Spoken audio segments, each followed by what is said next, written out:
2 minutes remaining.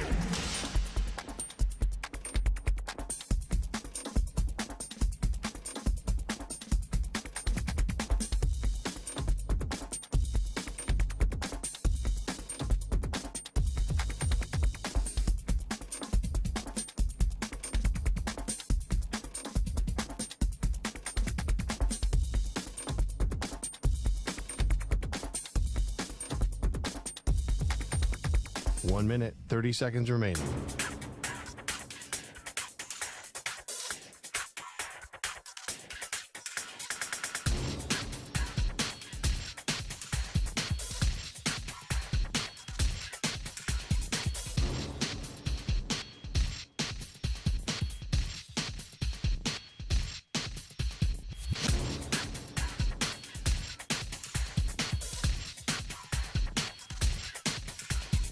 One minute remaining.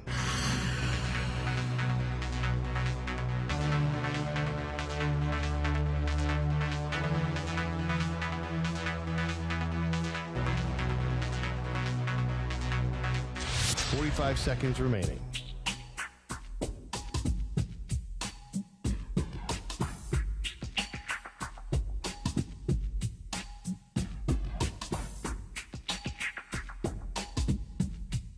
Thirty seconds remaining.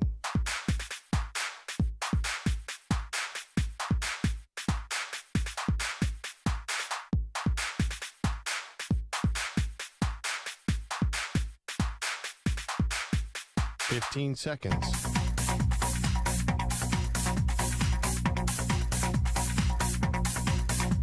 Break ends in 5 seconds.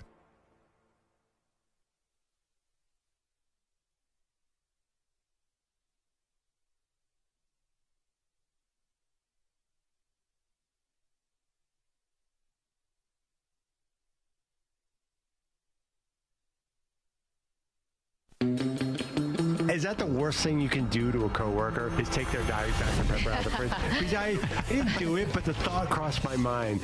And my second thought was, wow, Maggie would just kill me if I did this. I mean, listen, you could sleep with somebody's wife. That'd be worse. I don't think it's taking their soda, but... You mean like Boston Celtics? No, I don't think... Honestly, I don't think that's worse. I mean, I think it's about time. If I put a Diet Dr. Pepper in the fridge to go with my lunch and somebody took it, I would be more upset than if I was like, hey, by the way, Dale is sleeping with your wife. That Dale. Dale. I would want to... And he's got Dr. Pepper. Dale, you're forgiven. I would want to punch Dale if he was sleeping with my wife. If he took my Dr. Pepper, it'd be full-on attack. Here are Maggie and Perloff. Well, doesn't this feel just a little familiar? Welcome to the Maggie and Perloff Show. So glad to have you, and what a hell of a show we have today. I wish we could say we planned this, but sometimes you just get a little bit lucky. So obviously the big news is Tom Brady retired for good, according to him, Perloff. See if I've heard that before. This all feels very familiar. So we already had planned to talk to a two-time Oscar winner and one of the stars of 80 for Brady. Sally Field is going to join us. This has been lined up for like a week and a half. She was with Brady last night on the red carpet at the premiere, and we're going to talk to her today. No, Maggie, that's not how you do it. You say... Everyone else is reaching out to Jeff Darlington and Adam Schefter. We called on our dear friend Sally Field this afternoon when we found out the Brady news. Yeah. Because when you think of a great quarterback retiring, who's your go-to person? Sally Field. She's going to be our go-to for everything from now on. Also, Ross Tucker is going to join us, a teammate of Tom Brady's. So we got a lot of fun stuff. But by the way, I want to make it clear. As far as we know, this is not a publicity stunt for the movie 80 for Brady. Tom Brady is really retiring. Better not be, or would you kind of respect that? I would not respect it. Okay. I would not respect it. And I hope that's not true. We've been told that Tom Brady cares too much about football. Anyway, so here we are again, the exact same place we were this time last year. Literally the exact day, February 1st, is when Brady had put out his, what we thought was retirement, turns out was kind of just goodbye Tampa, because later it came out that he was likely going to go to Miami and team up with Sean Payton. No. And that's why the Dolphins got docked a first-round pick in this year's draft. That's an interpretation.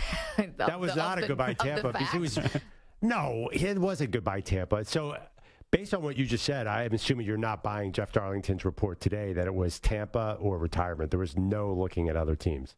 Well, we'll sort out all the reports and all the sources. We've got 3 hours to do that today. But okay. Here's my question about Tom Brady today. Is Tom Brady retiring because he really wants to retire today? Because it's really time. After 23 years, it's really time. Or could he just not find the right team and right situation? Because we've been told he loves football. We know he loves football. We know that he can still play. No matter if we want to split hairs about, wanting to get hit or, moving around in the pocket. Perloff, he just went through another 18-week season with the playoffs, and we know that he can still play. You can't tell me he's not one of the best 32 quarterbacks on planet Earth. He's still top 15. Right, but you can't say just because he's top 15 that his retirement is not for legitimate reasons, because one simple reason. The dude is 45 years old, Maggie. What are you talking about? He's 45. I understand. He should have retired last year. Listen, the guy has been defying the odds and his age since he turned 40. I mean, the guy's had a Hall of Fame career since he turned 40. The best stat about this, by far, hands down, is that Tom Brady, if you just took his stats from when he was 40 years old until now, would be the all-time leading passer for the Chicago Bears. Like, this is what's happening. The guy's had 3 Hall of Fame careers. He just set the record for completions in this season. But you did see a decline. You can't say this season was all about things around him. There definitely was a reluctance to get hit, and he was grounding the ball all over the place, throwing the ball 10 feet in front of him into the ground. So it's not completely devoid of what's actually happening on the field. Okay, but his offensive line was missing basically 3 starters. Yeah. I mean, they had, for some reason, his connection with Mike Evans just was not evident this year. He clearly didn't have enough weapons.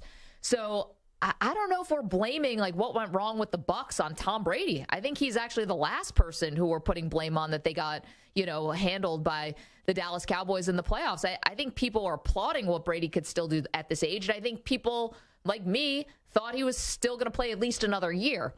But the reason why I'm saying I don't know if Brady retired or the game retired Brady is you look at some of the teams that he would have likely gone to this year if he did want to play. So let's look at San Francisco. Already passed on Brady once in 2020. It's on the West Coast. We're not sure if he wants to do that. And they have a Trey Lance, Brock Purdy situation, Jimmy G mixed in. Who knows what's going to happen there? And they won 12 straight games last year without Tom Brady. There's reason to think that they might be good without him. Las Vegas. Stu's Raiders. The number 7 pick in the draft this year. Okay. They need a quarterback for the future. Enough messing around. They've split with Derek Carr. No. This I do not agree with. Okay. What if they bring in Tom Brady for 1 year and draft a developmental quarterback? Because there's no non-developmental quarterbacks going number 7 in this year's draft. They don't have a ton of cap space, and I think they have to think about the future, even though their team is basically ready to win now. Do not forget the report that maybe Darren Waller, maybe Hunter Renfrow are right now on the trade block. There's weird things happening in Vegas. That's not a sure thing. The Jets was never going to happen. That was a long shot all the time. Carolina, they have the number 9 pick. They need a quarterback, and there's no connection there. New Orleans, there's no connection there. And Miami has made it obvious or trying to be over obvious this week that they're committing to Tua. Yes, but if Brady was on the market, you're saying really on the market, you don't think Miami would change their mind? Listen, the ship might have sailed on that. I mean, they already got docked a first-round pick this year for tampering with Brady. Sunk cost, Maggie. What difference does it make now if he signs there? I know, but the league might step in. I have no idea. I think that's dead. So, really, where did he have to go? One more. I don't think you mentioned Tennessee and Vrabel, which has always been floating out there for him. And Tennessee and Vrabel, but, I mean... They have no receivers. You should have said no that. Receivers. Thank you, Perloff. They have no receivers. Well, here's the thing. When you go back to Tom Brady leaving the Patriots, you can't possibly say the teams he was looking at are in any better position or the situations. Tom almost felt desperate. He was looking at teams like the Bears and the Chargers and the Raiders at the time, who didn't even have Devontae Adams, and maybe Miami. But he ended up with the Tampa Bay team that hadn't been to the playoffs in 2 decades. Yeah. Hadn't had a winning season forever. So I understand what you're saying, and you do make a very good case. But I tend to believe this was about him not wanting to go out there and get hit anymore. I think that was a much bigger factor because he could find an okay situation. I just think what I saw this year on the field looked like he was done. I mean, think of that Cowboys game. Did he seem like he wanted to be out there anymore? Well, listen, did this season look like anyone was having a good time on the Bucs? Absolutely not. But that doesn't mean Brady wouldn't have wanted to go somewhere else. I mean, I know we were saying he didn't want to get hit, but were we saying that all year? We were kind of saying that towards the end of the season. I think he was even worse in the beginning of the year. Did they? Yeah, he was pretty bad earlier in the year, too. I hesitate to say Tom Brady was bad this year when he led the league in completions. I mean, we know all the accolades that he has. We can talk about Tom Brady's accomplishments forever. I just don't know if there was a logical place for him to go. And I don't know if they could make the match. Well, you're telling me that any of those situations you just described aren't as good as the Bucs in 2020? Who the heck knew that all those players were that good? Bucs were a sleeping giant. And how do you know none of these teams are sleeping giants? Well, they might be, but their quarterback situations, they might not be looking for a Tom Brady right now. Tampa was desperate for a Tom Brady. They love if Tom Brady could come. You know, honestly, the Titans are way far ahead of where Tampa Bay was at that point. They have Traylon Burks. Who knows? I'm just saying, if he really wanted to find a home, he's Tom Brady. I think he could have. And I'm not totally agreeing with you. But not just any place. He can't just go anywhere. I wouldn't. I think it's being presumptuous to rule out some of those teams, especially the Raiders. I mean, the Niners, I kind of agree with you, but at least I think there was a chance. The Raiders, say they drafted Anthony Richardson at number 7. Why would that preclude them from taking Tom Brady? Well, they could say, hey, we'll have Jarrett Stidham, and he'll help along Anthony Richardson. I don't know. But why would they say that if they could have Tom Brady? Well, because here's the thing. I think that if Tom Brady were to go to the Raiders, he's trying to win. So he would tell them, hey, you got to use that number 7 pick, or I would encourage you to use that number 7 pick on a tackle, on somebody who's going to help me. Tom Brady's doing 1 year. He does not want a rookie tackle. I mean, look at the Giants with Evan Neal. Did you see what the Eagles did to Evan Neal, the number 7 pick from last year's draft? They turned him like a turnstile. He had a rookie tackle, Tristan Wirfs, and they won a Super Bowl. And I think they played him at right tackle, right? Yeah, right tackle. That's fine. So, yeah, Wirfs is a generational tackle. The odds of hitting on a top 20 tackle are so slim. Honestly, look, if we had been with Aquanu this year or Evan Neal this year, it would have been a disaster. If we'd been with Andrew Thomas a few years ago, there's no tackle that's coming in that's going to attract Tom Brady to that situation. Listen, Wirfs was like the 3rd tackle off the board in that draft. I'm telling you, Wirfs is not most tackles. But it's not like he was going, like, Wirfs didn't go number 1 overall. This wasn't like, Orlando Brown. I just think that Tom Brady's not going to want a rookie tackle. The odds are not good on that. He'd rather have that than use the 7th. Like, if he's going there, then all hands have to be on deck in terms of winning next year. And veterans. Yes. Rookies lose football games. That's all they do. They don't even, they don't understand what's going on in the NFL. He's going to want an old team, and they already have the makings of an old team in Vegas. They're pretty old. I don't know what's going to happen with Waller or Renfro. But I think he could have found a spot if he wanted to. Let me ask you this. Yeah. Say there was a spot. So you're saying if the Raiders had called and made backdoor offer, he would not retire? I mean, I think he wants to play. Listen, I disagree. He never. What's the one thing he said about the Raiders? Like when he was on The Shop, they were going with this MFer over me. We know that. And then when he says something like, "I was never going to go there anyway," and people who thought that was Derek Carr, and then he dismissed it. Maybe he's got hurt feelings about how that went down. I know it was Gruden, and now it's a totally different regime, but maybe he doesn't want to. Maybe he and McDaniels aren't as close as people thought. I have no idea, but I just think that if the Raiders, if they really made him an offer, I do think he still wanted to play. But that's me. Maybe I'm wrong. Well, I don't think so. Especially you think Raiders. He's done. I think he's really done. I mean, done. But again, this is just my opinion. I'd like to hear what people think. You call us 855-212-4CBS, 855-212-4227, because I think I'm in the majority. I think most people feel like the way Tom delivered that address, that he really was done. Yeah, but I just wonder, was it his choice, or did he do his due diligence, as we know he would, going around, back channeling around the league, and couldn't find a spot? But the other thing is, it's February 1st. Yeah. I don't even know. There's so many situations that we have no idea what direction they're going in. He can't really evaluate the field right now. And you think all these teams have made their decision at quarterback? No, but that's why he unretired last year, right? What do you mean? Well, it was before the draft that he unretired. Oh, okay. Right. But I kind of believe, too, Tampa Bay was a great situation this year coming in. It's warm. He knows the market. He knows the offense. He knows the players. So I don't think that this was about the fit. I think this was more about it's time. Because eventually it's time. 855-212-4CBS, 855-212-4227. We are on across the country on CBS Sports Radio. Of course, you can hear us on Sirius XM, the free Odyssey app, and we are streaming live on YouTube right now. What is Perloff wearing today? I could tell you anything. Yeah, we have a guest star in the YouTube channel. I don't know if she's in the chat yet. Oh, wow. Yes. Official? Yes, people in the chat behave. My mom and dad have finally figured out how to get us on YouTube. Yes. At least they said they were. I don't know if they really are. I hope so. A special, extra special welcome to Carol and Tom Perloff. Yeah. And in the chat. Do not talk about 420, you weirdos. Do not talk about Purple Drink. No. Do not talk about that stuff today. Are you kidding Perloff's me? mom's here. The Perloff's party. They're totally into this. Purple Drank, they're into that. Oh, yeah. Wait, by the way, people were talking about Purple Drank in the chat? Were they? It's like the mascot of the show. Is that a thing in 2023? Apparently, yes. I think people are making like Four Loko in their bathtubs in this chat. I don't know. Has Purple Drink overtaken the duck costume as our official show mascot? No, but we have an idea for the duck costume. Do you want to talk about that now? No, talk about it later. Is it the duck costume drinking Purple Drink?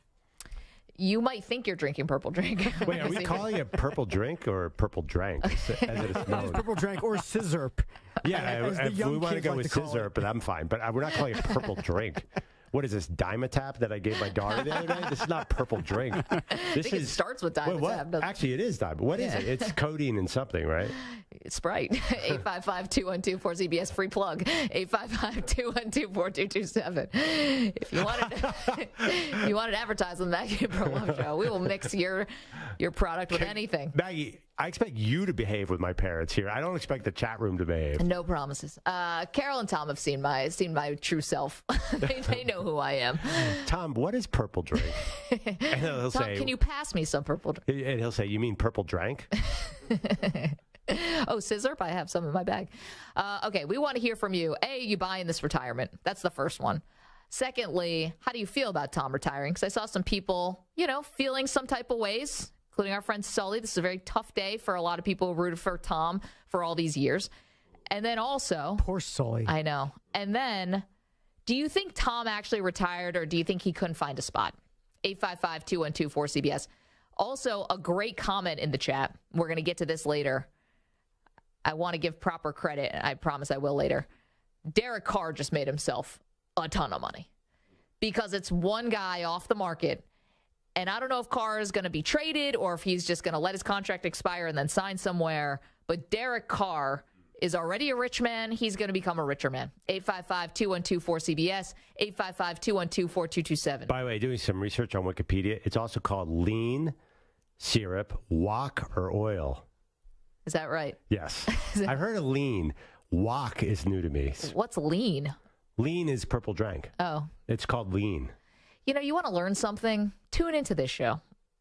You want to know the drug person? Do you want to know the drug parlance from 2006 in Wikipedia? Tune into Maggie and Perloff. We're hip to all the latest trends. Again, 855-212-4CBS. Let's talk about Tom Brady. If you are in the chat, welcome. If you're new, glad to have you. If you're old, even gladder to have you. You weirdos, 855-212-4CBS. Let's go. We're talking Tom Brady today. You're in a 5-minute break.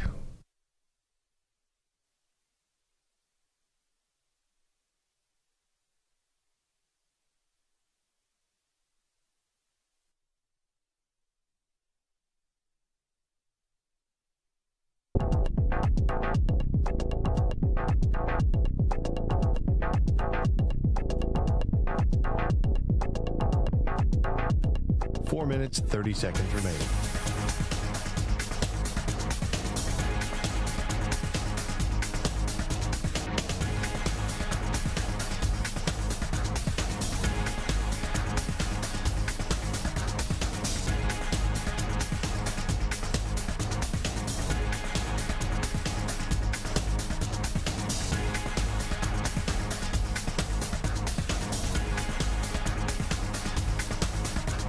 4 minutes remaining.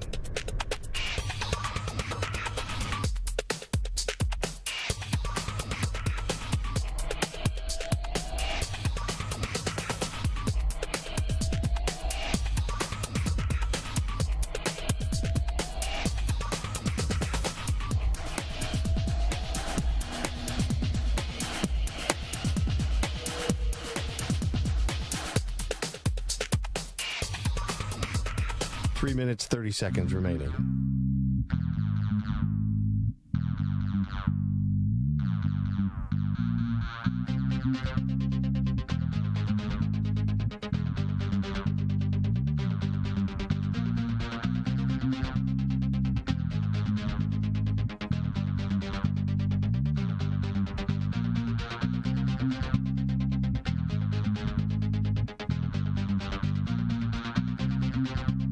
Three minutes remaining.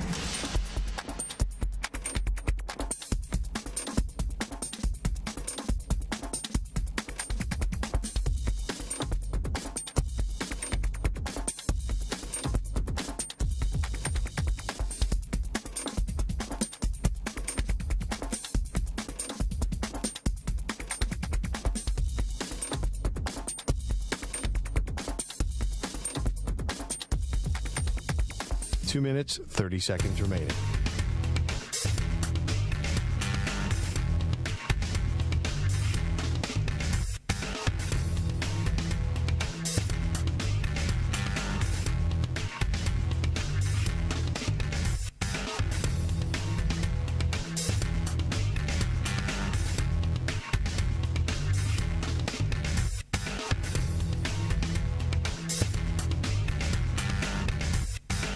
Two minutes remaining.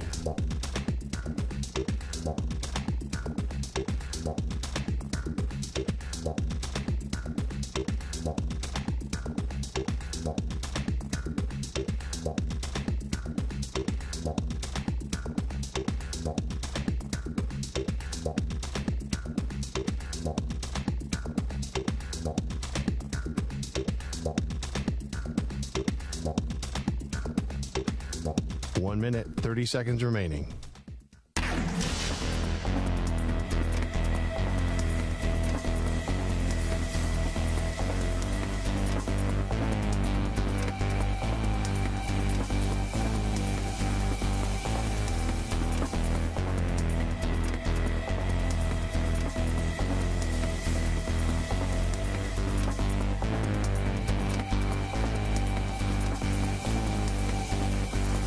One minute remaining.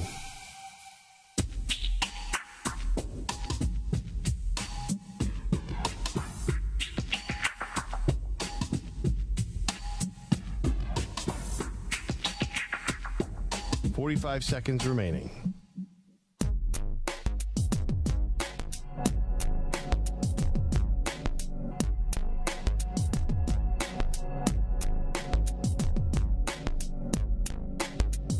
.30 seconds remaining.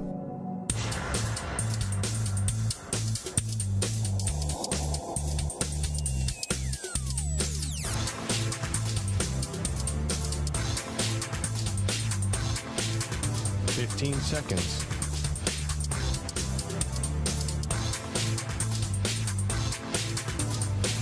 Break ends in 5 seconds.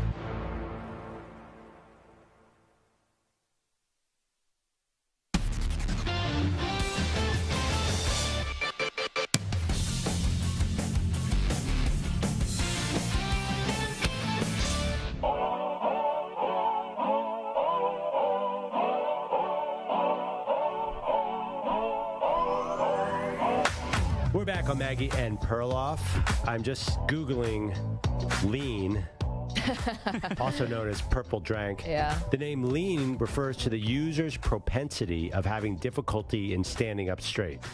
Now, I don't know if drug users use words like propensity, but it's basically cough syrup and codeine, and sounds like a good time. Sprite's involved, Mountain Dew. I mean, Mountain Dew alone is enough to make me lean Just sideways. Minus the purple stuff. But how even? Oh, because of the YouTube chat room, which go ahead and enjoy. But the topic, of course, today is Tom Brady. Maggie thinks that there was a lack of opportunity elsewhere, and that helped push him out the door. I think it was just time. Give us a call, 855-212-4CBS, 855-212-4227. Why do you think Tom Brady finally hung up the cleats? Let's go to David. He's in Buffalo listening on Sirius XM. What's up, David?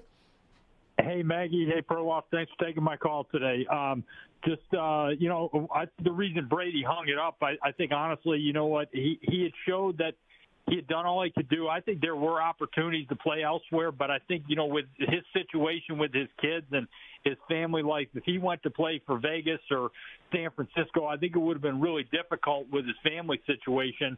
And I think real life kind of met football here, and I think he realized, hey, I can't, keep doing all this. But, I think there's going to be a lot of rumors, especially with Miami, with Tua and his concussions, because Brady lives down there. There's always going to be that because he still can play. There's no doubt the guy's still got, he's still one of the top 10 quarterbacks in football right now. David, what am I thinking? David, thank you so much for the call. It's great points because there is a family element to this. I'm not naive to that, right? Maybe the West Coast or Vegas was just not going to be an option right now. And David, thank you for the call. I guess, is he still top 10 quarterback in the league? Probably like thereabouts.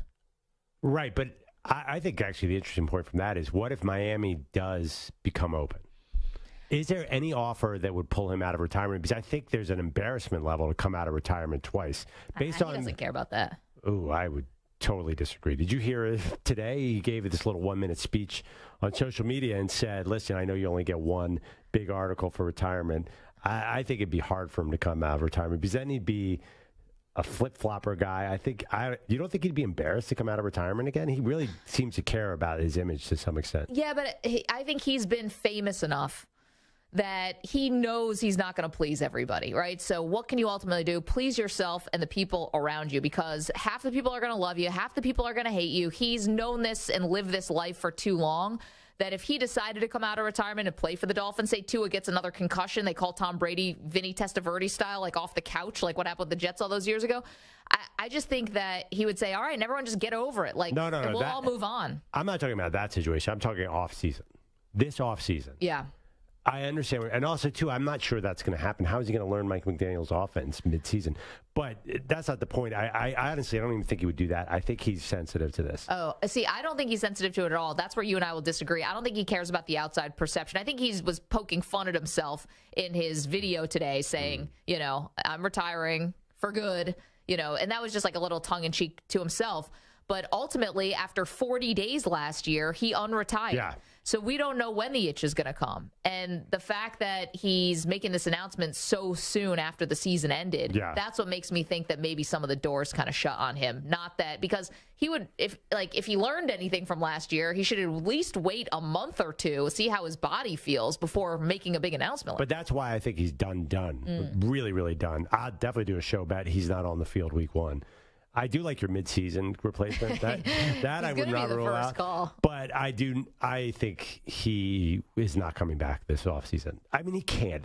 You don't think that'd be embarrassing? And don't think for a second that Tom Brady doesn't care about his image. Dude, your own tweet today, Favre retired multiple times. Yes. Like, guys, sometimes it takes he specifically does not want to be Brett Favre. I guarantee he's not a fan of how Brett Favre's late career and post-career has gone. Brett Favre's out doing copper fit commercials. Yeah. I think Tom Brady thinks he's going to be the GOAT of his post-playing career. He's walking right into the Fox booth for $37 million a year. Yeah. Now that we say it, I wonder if the timing of the Super Bowl rush us along so he could be on the Fox set. Well, apparently Fox said they had no clue this was coming today, so I don't know about who knows who knew what when, but I think we are going to see him as part of the pregame, postgame coverage. I don't think he's going to call the game. Right. I'd be surprised about that. I think it's going to be Burkhardt and Olsen, and I think Brady's going to be on the set with all the hundreds of other people that are on that set. Which, by the way, has happened. Many players who aren't retired have been on a Super Bowl set before. It's not a big deal. Matt Ryan was on with CBS last week. Right. And, of course, Gronk, who called the Eagles offense coordinator Shane Shane Spikeman. Yeah. I almost did it there, too. Well, to be honest, nobody really knows who that guy is outside of Philly, but I'm sure he'll be a head coach soon. I mean, how handsome is Tom Brady going to look in a suit on that set? Yeah. All the other guys, it's like there's a lot of faces on that set. So Tom can kind of ease in. He'll just be like one of 10 dudes up there. Yeah. I don't see Tom wearing a suit either. Like, You don't think? Maybe sweater. Well, Gronk sweater wore a vest. suit. Gronk wore a suit, so Yeah, sweater Gronk in a vest. suit This just isn't doesn't- Step Brothers. Why would he wear a sweater vest? or something. I just don't see him in a suit. If they He'll be in a blazer with maybe an open collar, but he's Blazer, not going to be open in collar. a sweater vest. Well, you know, Is that a class picture? Nance and Romo during Christmas had their ugly sweaters on. Why can't Brady wear a sweater? You know, you're right, because it's Phoenix, it's a Super Bowl, Yeah. everyone's wearing a suit.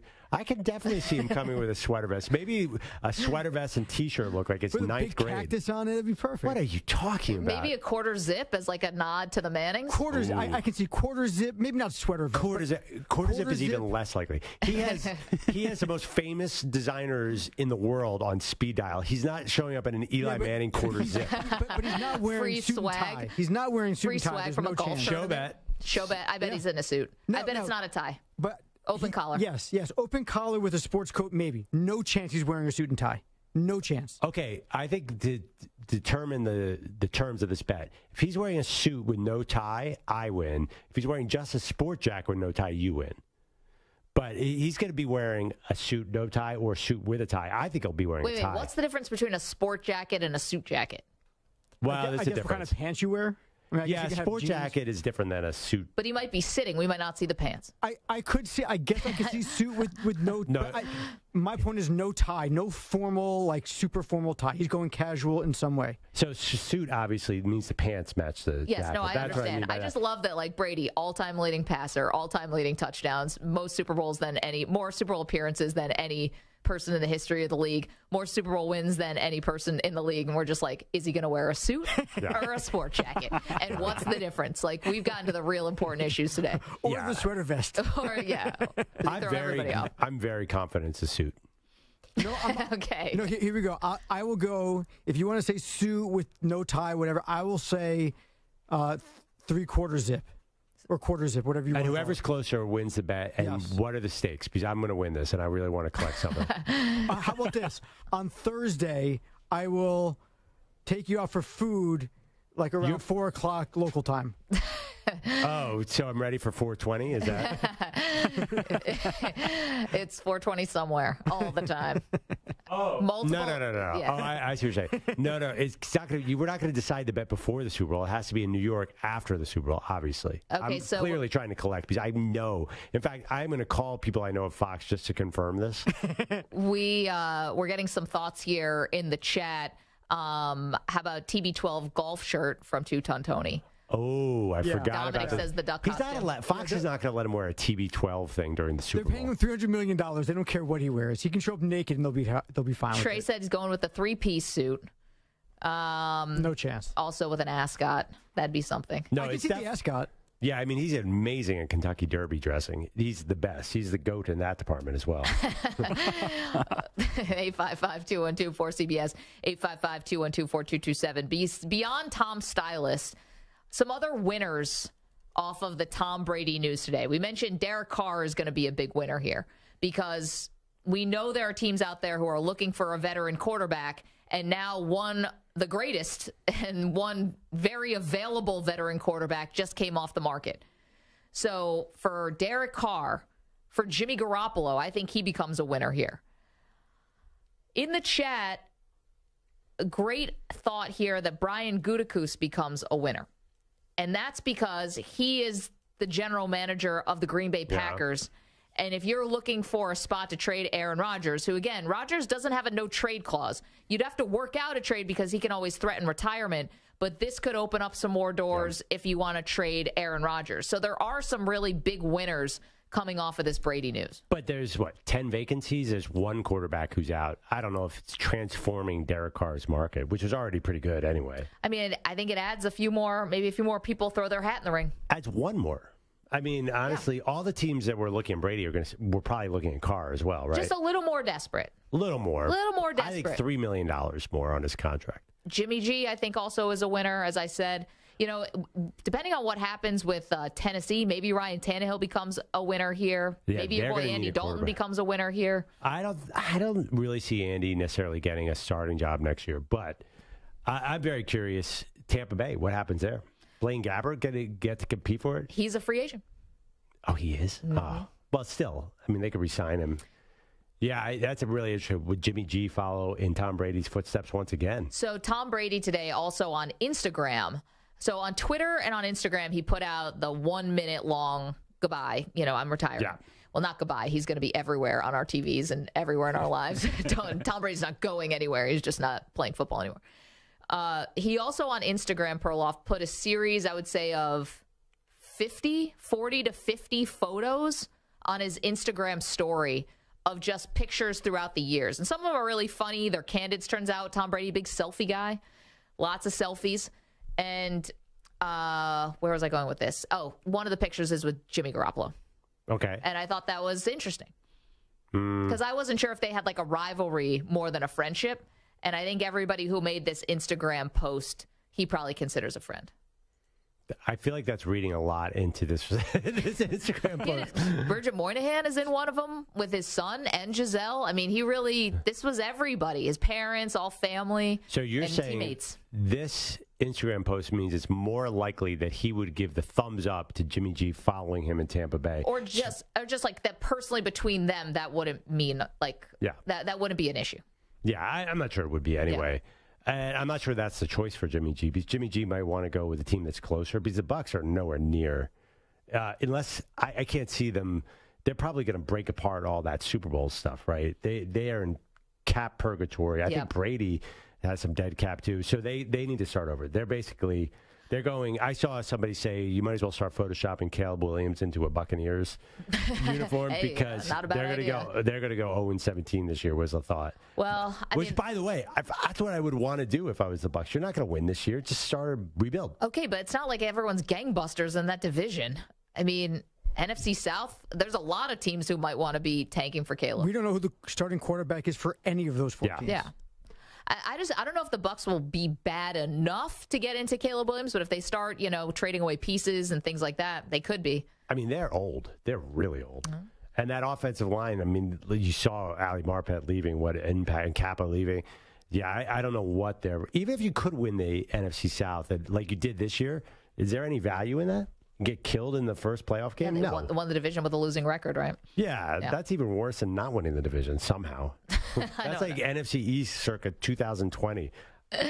855-212-4CBS. But you know what? Tampa Bay got what they needed out of this. They got the Super Bowl. They got two more playoff appearances out of it, home playoff games that they get the money for. And now they have Brady as a part of their franchise for now to the end of time. They'll bring him back once a year. They'll sell tons of tickets with like Tom coming back to wave to everybody. They're thrilled. Yep. And you know what? If I'm a Bucs fan, I want to tank now, because now I got the idea of Caleb Williams going down there. That'd be sweet. It's a short-term pain for long-term gain. 855-212-4CBS, 855-212-4227. All right. Next segment is going to need a little audience participation, because this retirement, and there were people who are feeling very emotional about this. We don't want to just gloss over that. Got us thinking about the retirements that hit you the hardest. I've got mine. I'll share it with you after the break. Well, I'll share the retirement that really got us. Ackerman, I know you've got a couple. You could think about it. 855-212-4CBS. We'll do that next. Coming up in the next hour, the two-time Oscar winner and Tom Brady's co-star in the new movie 80 for Brady, Sally Field, is set to join the show. That's going to be a thrill. Right after this CBS Sports Update, here's Rich Ackerman.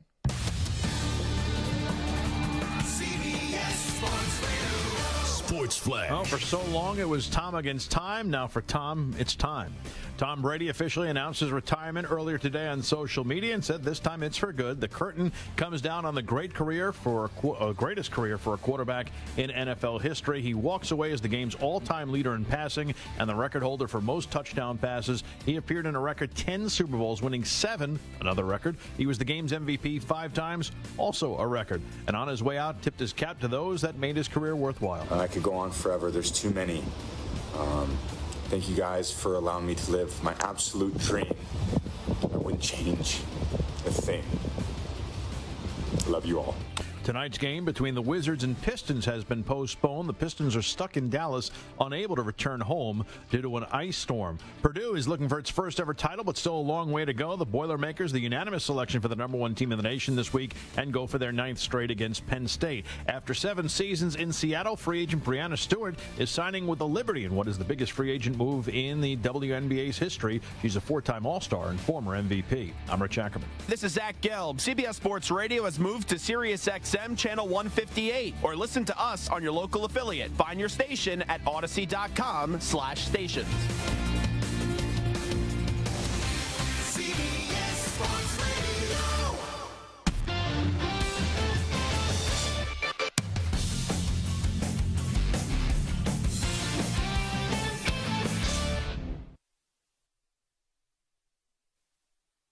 You're in a 5-minute break.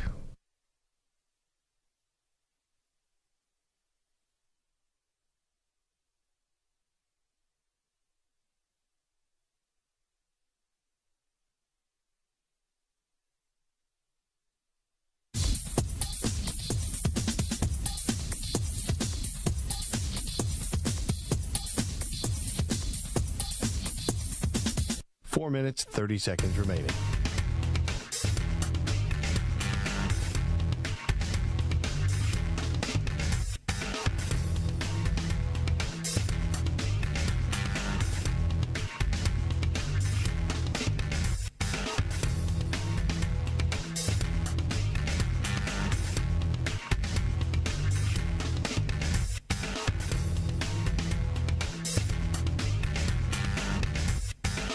Four minutes remaining.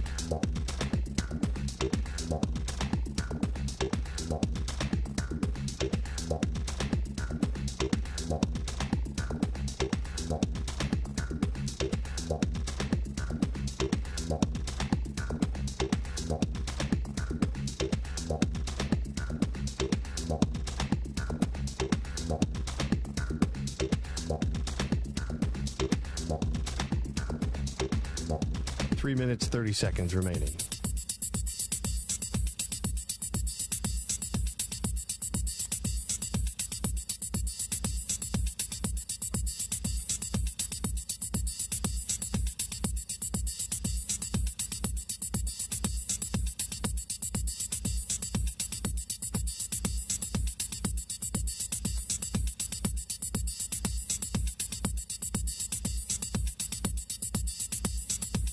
Three minutes remaining.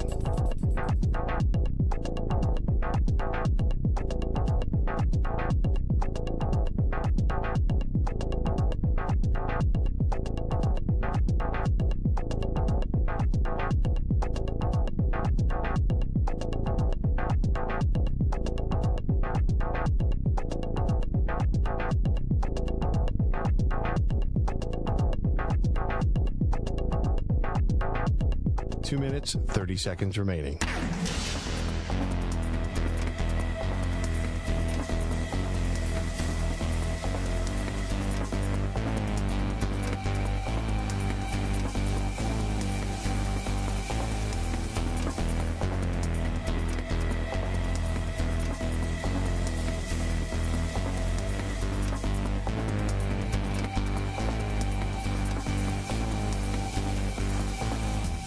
Two minutes remaining.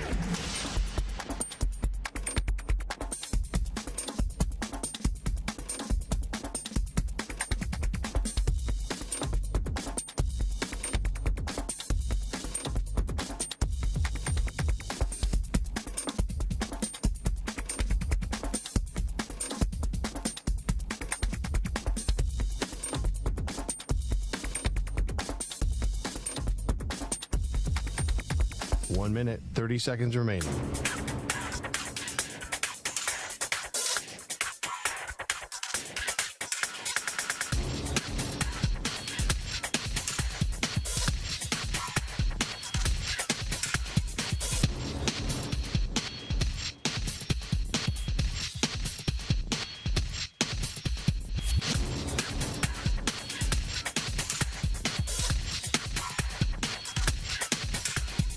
One minute remaining.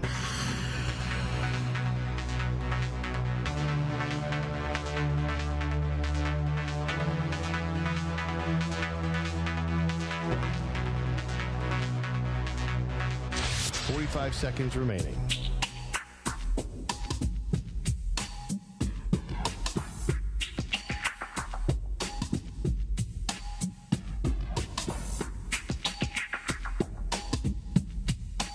Seconds remaining.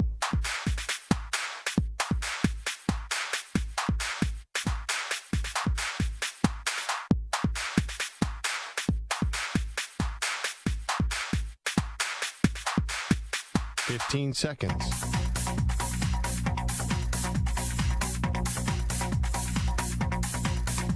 Break ends in 5 seconds.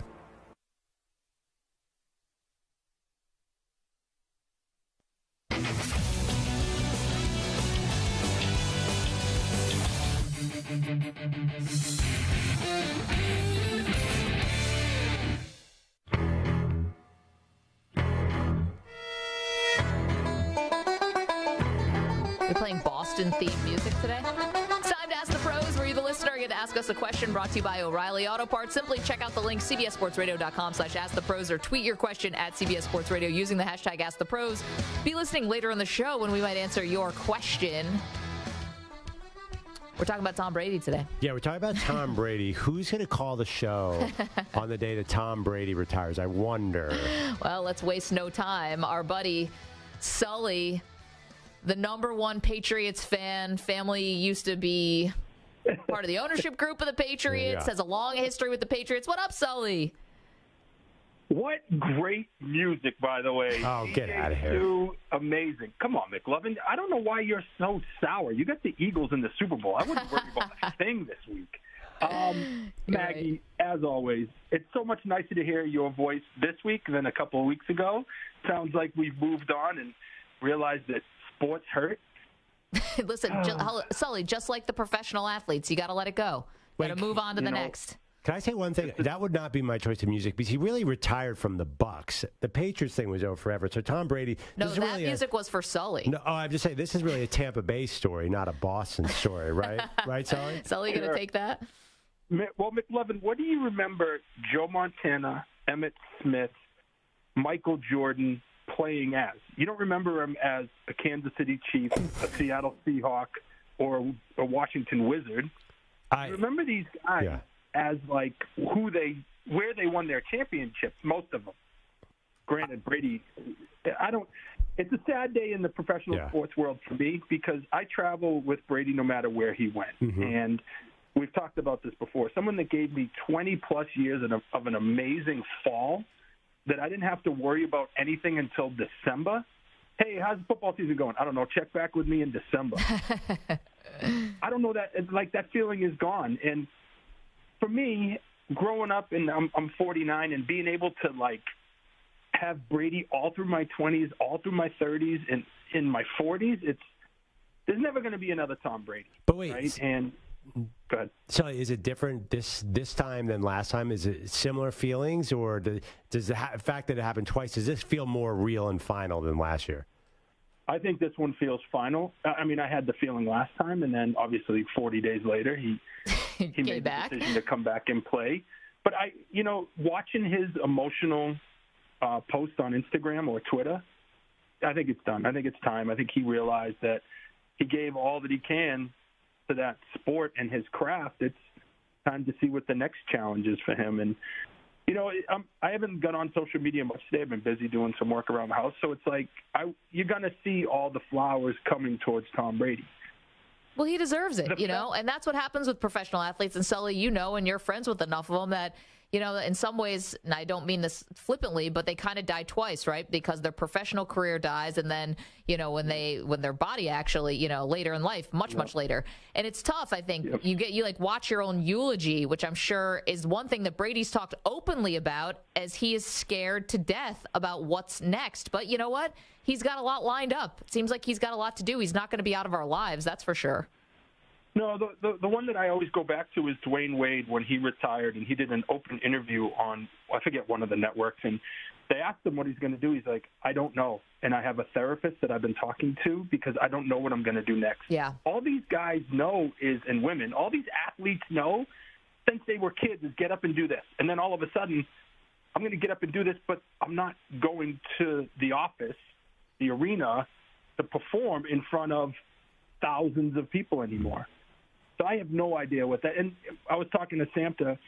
The closest thing I can think of when I was a kid, maybe Cam Neely when he had to retire early for injury. Maybe Big Papi recently for me being a Boston sports fan, and all the joy that these guys have been able to bring me. It's bananas, right? It's Cam Neely, all time. Sorry, Sully, I don't mean to cut you off. Cam Neely, all time cameo. Oh, Round the Boilermakers on Tuesday. It did so good in Dumb and Dumber. Kick his ass, Seabass. This all being said, I'm still in the works on trying to how to get to Arizona next week. Let's go. Make it happen. All right. We've got all types of updates for you, Sully, that we'll give you off the air. Okay. Okay, and then I'm also trying to get a surprise for you, Maggie, for the studio. Is that right? I was in the arts district with the fabulous Schmoopy this weekend, walking around Vegas looking for little things for the house, and I found something that I'm mad I didn't grab on Saturday that I think I'm going to grab either today or tomorrow, and then figure out how to get it there. And it's strictly for the studio.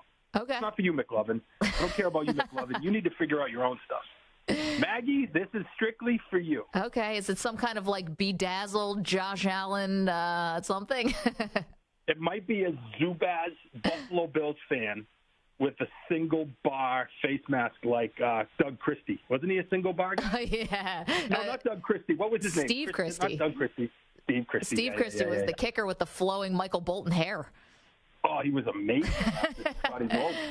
Oh, Sully. But that's it. I wanted to call in. I love you guys. Thanks for giving me the time. And, I'm so grateful that I had this opportunity to tell everyone how much I love Tom Brady. And I'm sure no one knew that before.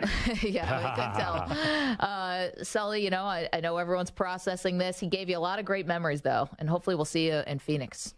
Yeah, we got to update Sully on the latest there. By the way, I don't remember Big Papi retiring at all. Was that a big deal? Yeah. It was? I think he cried. Yeah, he had a whole thing, gave a speech at Fenway talking about like the Boston Marathon, I think, right? Didn't he that wasn't. No, that wasn't his retirement. Yeah, see, no, it was not. Oh wait, about the bombing. Yeah. Well, that was our bleeping city. Yeah. That wasn't his retirement. Oh, yeah, okay. no, I don't think his moments. No, that. Yeah, I don't think you're confusing that with. What was his moment? I don't remember. Did he retire during the season, after the season? I have no idea. I just remember him crying, but I don't remember it. So we were talking about which athlete's retirement hit you the hardest. Sully just said, obviously, Brady, Cam Neely, Big Papi. Mine is a little bit outside the box, but I think people will remember it. This was 2006. Andre Agassi. The scoreboard said I lost today, but what the scoreboard doesn't say is what it is I have found. I have found loyalty. You have pulled for me on the court and also in life. Over the last 21 years, I have found you, and I will take you and the memory of you with me for the rest of my life. Get through that without crying. Wow. And that was after Agassi, remember, had a serious back injury and then somehow at the U.S. Open made it to the third round. Shocking. Upset Marcos Bagdatis. Everyone remember that? Of course. Who doesn't? Obviously, it's like game 7. And then he got to the third round and he lost. That was soft even for a tennis player. Oh, no. I mean, as a tennis player, what does he retire? After he retires, what's he do? He wrote the best sports autobiography of all time. He goes and plays tennis. God, come on, you're saying a tennis retirement is the most emotional? Do you not remember Agassi? I do remember Agassi. Yeah, but no, it's a little different with team sports though, because tennis guys, you're an individual sport is retiring, and you don't have a season to go through. You just retire when it's done, right? With him, yeah, I do remember because I read it in the book. It was amazing, the U.S. Open. But no, that didn't hit me. Because, honestly, I'll tell you why. Because he was hanging on physically by a thread. Well, but all these guys are they're not their best at the end, unless you want to talk about like a Barry Sanders who leaves when they're still like at the top of their powers. But it's different. I was thinking about Kobe's retirement. Yeah, Kobe's was emotional. But Kobe's was emotional, but he was so done because he had suffered that Achilles injury. Right. And he never came back from that. So that feels a little different than Tom Brady. It didn't feel like when it gets to clearly it's on empty, like Agassi and like Kobe. Injuries, right. And even Serena this year. Yeah. It wasn't quite the oomph as a guy who's leaving that you wonder. It's different because you wonder, I wonder if this guy will come back. Kobe, I don't think we really wonder that because he really couldn't get his leg ever back to where it was. But then he scored 60 in his last game, and it was just like the punctuation. Yeah. If you watched that game recently, there was not a... it was not a competitive 60. Who's your retirement that hit you? Well, Magic Johnson doesn't count, right? That's a totally different story. I think that was a scary time because we didn't know as much as we know now about I think HIV. That's the most impactful retirement of my time. That's in history books because that changed everything about HIV because he was the person young and healthy who got HIV. I do remember a little bit of Dr. J retiring. He got an all-time farewell tour. I don't remember crying about that. I guess I'm pretty callous because there's not one. I remember Mike Schmidt retired mid-season. Yeah. It was June or something, and he was hitting 184 or something. And I remember had to leave. yeah. So it's the circumstances that define it. I think Agassi, for you, because of the circumstance, it was more impactful. If he had not played and just retired between tournaments, it might not have hit you the same way. So I'm going to be honest, and I think this is a little bit with Brady too, it was about Agassi and it was about what a great tennis player was, but it was more about me. You know, tennis was something I played growing up as a kid and then didn't play it as much anymore. And so him retiring was kind of like my relationship with the sport changed. And, like, I think that's what we do with these athletes. Like, it's partially about them retiring, but Brady retiring marks the end of an era for all of us. I mean, Brady won his first Super Bowl as a freshman in college, you know, and everyone can remember where they were then. And it's like kind of like a line of demarcation of your life. That's also what's up, you know, involved in these retirements. That's an interesting point. I mean, more interesting maybe last year when he first retired. Well, listen, I mean, then he came back, and then we had to reevaluate our lives again. You know when you're breaking up with somebody and you have to sort of rock the soda machine, as we say, where you go back and forth a couple of times? Line, it loses a little bit of the impact. But, yeah, the Brady thing, I mean, Sully was upset today, but he can't. You could tell he didn't have the same mustard as he did last year. Last year, I think there might have been actual tears. Yeah. This year was like, I'm kind of doing some things around the house. Brady retired, yada, yada, yada. I'll see you guys in Phoenix. Yeah. I'm doing some things around the house. Last year, you're right. We should pull the tape. 855-212-4CBS, 855-212-4227. Well, guess who was hanging out with Tom Brady last night? Sally Field, the two-time Oscar winner. She's going to join us in the next hour. Don't move. More Maggie and Perloff on CBS Sports Radio.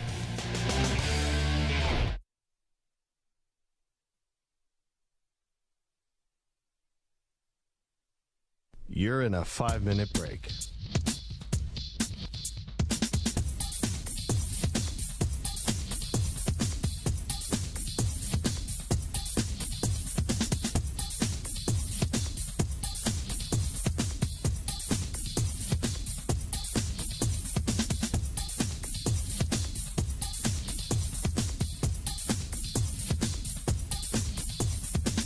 Four minutes, 30 seconds remaining.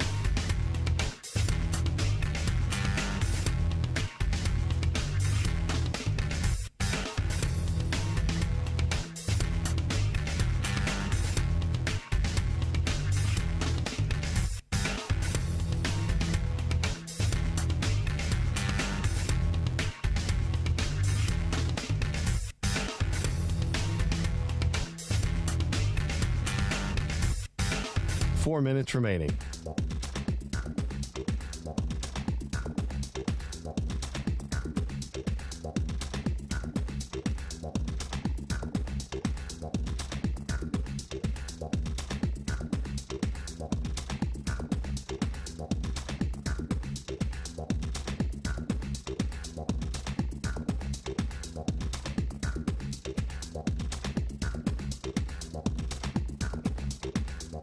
Three minutes, 30 seconds remaining.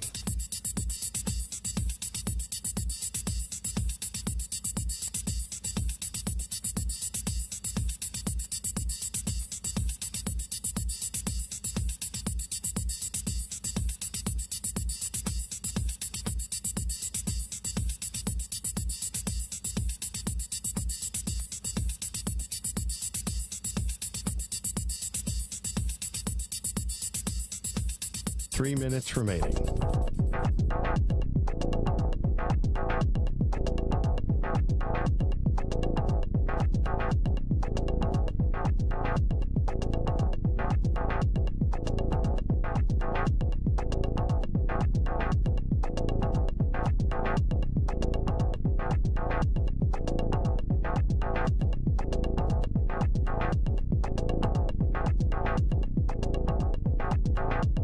2 minutes, 30 seconds remaining.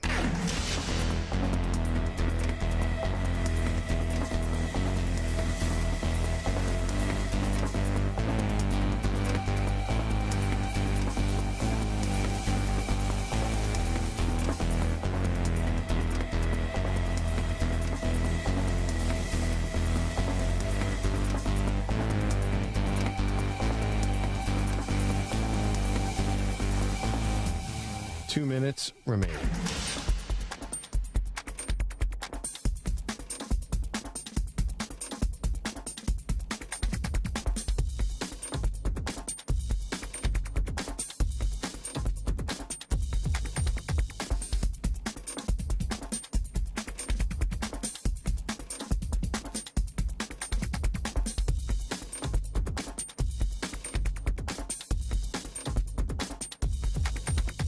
One minute, 30 seconds remaining.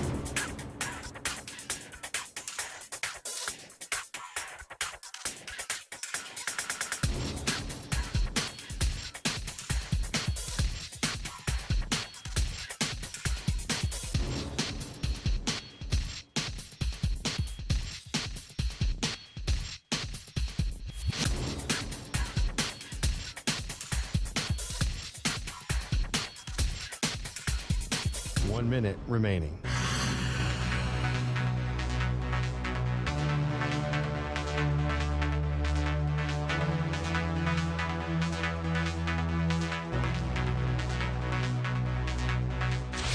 Five seconds remaining.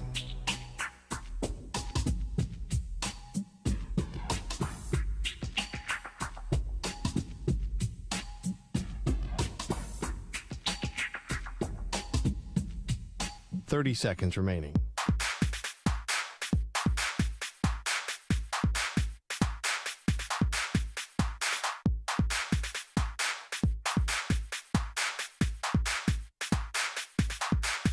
Fifteen seconds.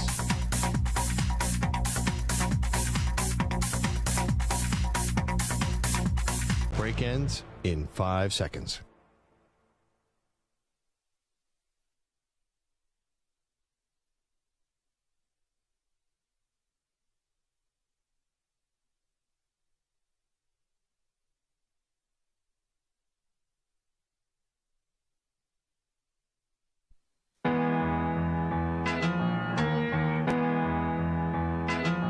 I had a dorm room with my own private bathroom in the dorm room. Look at you. Isn't that crazy? Yeah, but you had to be an RA in this particular set of dorms. I felt like I was King George or something. Yeah, what are you, the quarterback of the football team?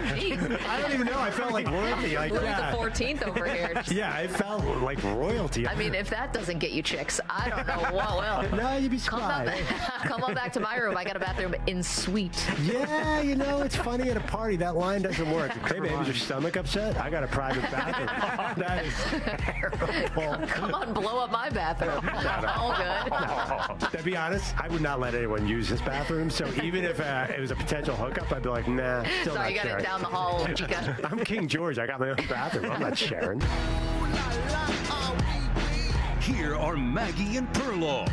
Turned out to be a pretty busy Wednesday around here, as most of us were either going to work, waking up, getting the kids off to school. We were treated to this from Tom Brady. Good morning, guys. I'll get to the point right away. I'm retiring for good. And that was Tom. He went on to thank a bunch of people and got a little bit emotional in that video as well. He was on the beach, which was funny because Perloff, I think, got a little fooled by this. Yeah. It looked like Florida. You could just tell that beach was a little more Florida than California. Totally. And yet we know he's in Los Angeles for the premiere of 80 for Brady last night. And you thought somehow that he went from L.A., took the red eye. Wow, it looks a little bit in Florida this morning. Do you know Playa del Rey and Marina del Rey? Yeah. So they have apartment buildings on the beach. Yeah. Famously, they have a huge stretch. I thought, oh, okay, maybe that's Playa del Rey. But apparently it's not. No, according to Peter Schrager, he'd actually filmed the video not yesterday, not today, at a different time, and decided to release it today.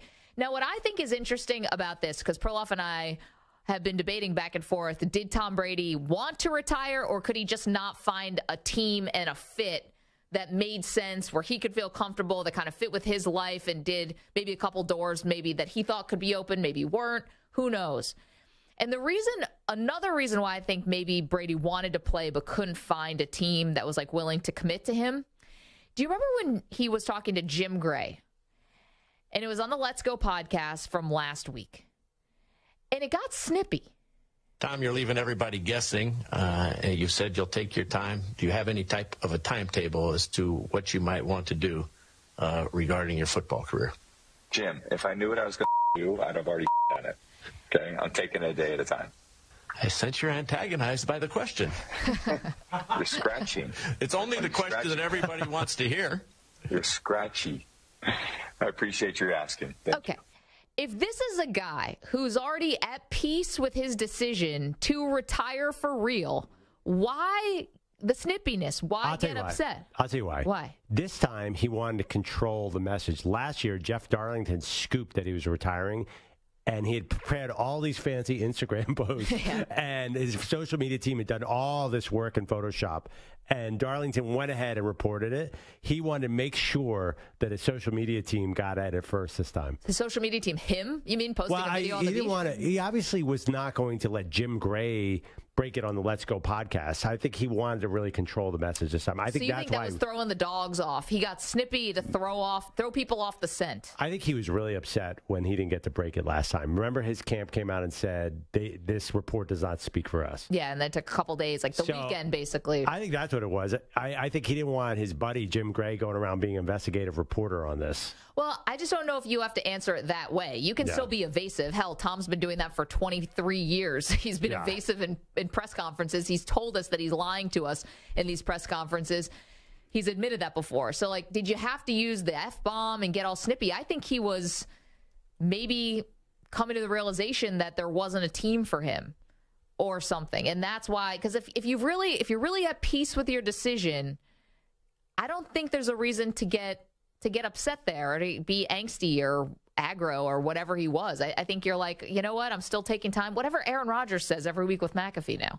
You know, I'm going to take some time. I'm going to evaluate things. And then you drop your, video on the beach. But how would you know when he said that to Jim Gray? What I don't know when it was. Last week. Okay. Oh, right. It was the Sunday of the conference championship games? Yeah, it was literally last week. Yeah. I mean, how would he know what the NFL was looking like? How would he know there was no options for him? It's impossible. There weren't even coaches hired then. There's so much going on between now and then. You think Brady's operating at the coach level? Haha. He's operating at the ownership level. I remember last time when he was leaving New England, it wasn't as pretty as you think. He was actually pitching himself to rando teams that weren't even that good. I'm telling you, I know, and I think in February though, not in actually in March. Well, we know, but take the timing away from it. It's a little bit different this time leaving Tampa than it was New England, right? I would imagine you're kind of putting some floaters and feelers out beforehand, or at least that's what I think Tom Brady is. I don't think so. I don't think he even thought about these other teams. I don't think first of all, San Francisco certainly was not concrete picture. You think his agent Donnie reached out to 10 teams and said, "Would you be interested in Brady next year?" I don't know if his agent even needs to do that anymore. Like he might go through an agent, but Brady is like, we know at least with Stephen Ross, who I know is like a Michigan guy, is the owner of the Dolphins. Brady's talking to him directly. Like I don't know if Brady's operating with the players here. I think he's just going straight to owners and saying like, "Do you want me? Do you not want me?" I don't know. He's earned the right, that's for sure. That did not happen. There's no way. You don't know that. He called up the Titans, Amy Strunk or whatever, the Titans owner, and said, "Hey, do you want me?" I don't know if he was. I don't know if the Titans were even involved. Too, I don't think Brady would be that direct about that kind of situation anyway. I don't think he would call up an owner, even Stephen Ross, and say, "Hey, would you guys be interested in this?" I just think they meet on a yacht. The NFL came out with this investigation. They met on a yacht. Yeah. They talked about it, and ultimately they tried to get something done, and then they got burned. Yeah, but look at all the steps to even do that meeting. You think that he was able to get a consensus of the whole league by January 25th? Okay, we all saw this year. There was no one on earth who thought Tom Brady looked like he was having a good time playing football, right? I mean, call us body language experts or whatever. That was plain as day that was not a great situation this year. So you don't think maybe teams were reaching out to him? He's back channeling throughout the season. We know this happens in the NBA all the time. Players are texting each other, hey, we should team up, we should do this and that. I don't think it's just relegated to the offseason. You don't think he was curious what Sean Payton was doing? Maybe Sean Payton, but I don't know if that ship sailed after they both got their hands slapped by the Miami Dolphins. Why? Well, they didn't, but Miami did. I was going to say, do you think that maybe teams felt a little bit afraid to kind of reach out to him after the whole Stephen Ross, Tom Brady on a boat story? No, because, don't encourage her. Tom Brady's 45 and had a terrible season and walked away from the game for a million reasons, not because the Raiders didn't want him. I refuse to believe that. I mean, come on. First of all, he didn't have a Tom Brady-esque year, but he didn't have a terrible year. 25 touchdowns, 9 picks, and almost 5,000 yards passing. You don't think that he looked like a quarterback on the verge of retirement, honestly? You don't think that it looked like he was on the way down? I'll say this, that the offense, the whole offense didn't look very good. Whether that was Brady, maybe a little of the blame goes on Brady. He did not have a good final game, I thought, against Dallas. I mean, we can quibble about whether we think his arm, what's left there, but he's still making all the throws, even at the end of the season. So I just think that whole offense was broken. And then you had Todd Bowles, who was the head coach. So you got a defensive-minded head coach who's now punting on every fourth down, no matter where you are on the field. So I think a lot just really was wrong and broken this year. I don't think it meant that Tom Brady couldn't play, to me. I mean, listen, I bet on him to beat the Cowboys. We're not in Tom Brady's head, but I think he retired because he's old and he didn't want to play football and not at his highest level anymore. And he had this gigantic job with Fox just sitting there. Yeah. I mean, there's a lot of logical reasons to think. I just think it's a little conspiracy theory to think that he went out there and got a suss of the entire league. I mean, come on. Well, the only reason why I have that theory is because we know he already did it once when he was leaving New England in 2020. Well, right, but there's all these stories about him meeting with teams and pitching them. He signed 3 weeks into free agency. He had a lot of meetings, and in that 3-week span, he met with a lot of teams, and he was selling himself to them. That hadn't been figured out at all. Yeah, but maybe he could have done it differently this time. 855-212-4CBS. I think a bunch of teams said no to him in 2020. I think so, and I wonder if more said no this year. They didn't even talk yet. There's no way Tom Brady has talked to any of these teams. I refuse to believe that. You just don't want your mind to go there. Okay, could you at least acknowledge that he might feel old and ready to step away from the game? I don't know, because Brady, I think he's the kind of guy who will always look at himself as the 6th round pick, number 199. I think he's very Jordan-esque in that way, where he knows how great he is, and I'm sure he's got a healthy ego about that, but also weirdly has this chip on his shoulder at all times. And the two kind of converge to make this super athlete and an incredible winner.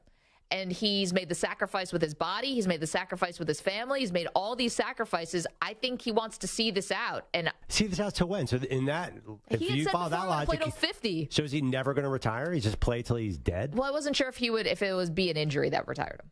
And that's not happening this time. We were talking about other retirements that hit us hard, and we're thinking like, man, Larry Bird, well, his back kind of gave out. We didn't really remember exactly his retirement. Other athletes who have just retired off of injuries is a lot different. Tom Brady's healthy as a horse, as far as we know. You do remember that he retired last year, too. Yeah, but he obviously didn't mean it. Well, he did at the time. Did he, though? Because... Yeah. Okay, but there is reporting out there, and it obviously got confirmed, I thought, when they took away the first-round pick from the Dolphins, that he was retiring from the Bucs and that he was going to try to go into the ownership group or executive office for the Dolphins and then maybe go play for the Dolphins, too, with Sean Payton. And it got blown up because of the Brian Flores lawsuit. Oh, boy. We talked to Ben Volen about it. So, okay, right. So you're right. So that retirement, when he retired and sent those notes out, he was really thinking, yeah, this is just a ruse so I can go play with the Dolphins. That's what happened. I mean, they got fined a first-round pick for tampering with him. Right, not that year, but...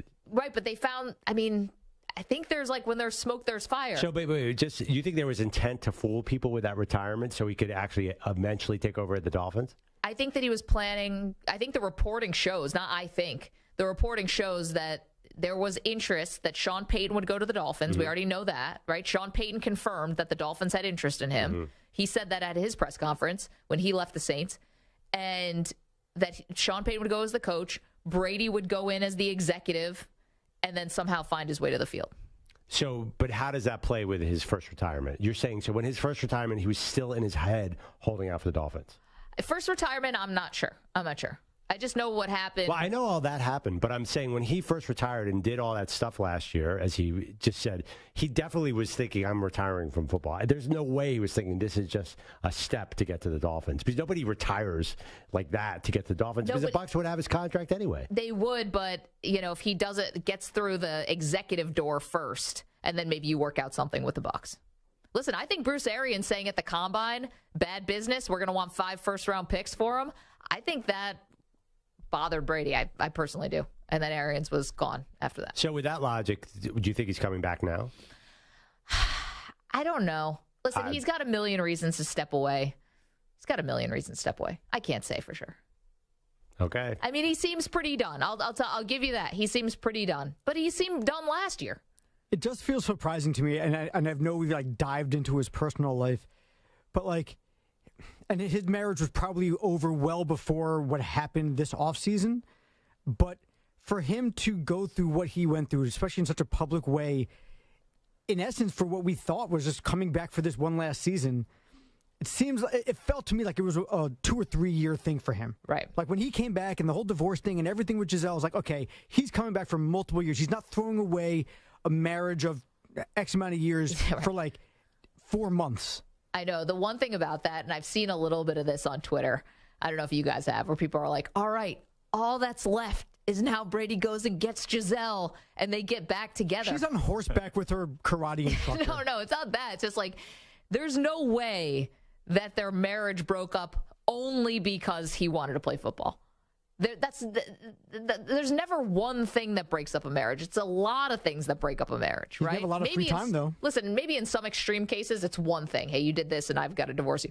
But I think it's probably a lot more than just him wanting to play football. Oh, absolutely. Absolutely. It's almost as if there was some handsome jiu-jitsu instructor in Giselle's life as well that could have broken things up. Well, how about this? I wish we could say we planned this to the T, but we were already planning to interview the one and only, the great Sally Field, 2-time Oscar winner. Just so happened she was with Tom Brady last night at the premiere of 80 for Brady. So it was already going to be a delight to talk with Sally Field. Now even more so that she was with Brady last night at the movie. So we're going to do that next. It is the Maggie and Perloff Show. We're across the country on CBS Sports Radio. Of course, we're on the Odyssey app, which is absolutely free. We're on Sirius XM, and we are streaming live right now, youtube.com/CBS Sports Radio. You're in a 5-minute break.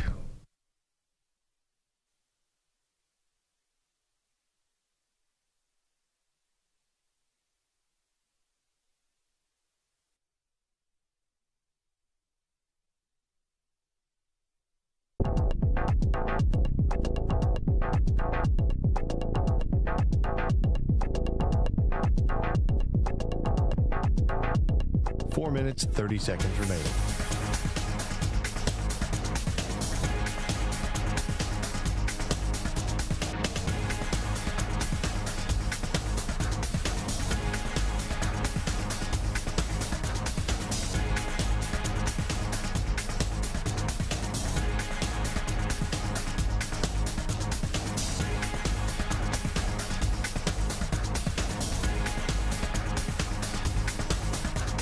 Four minutes remaining.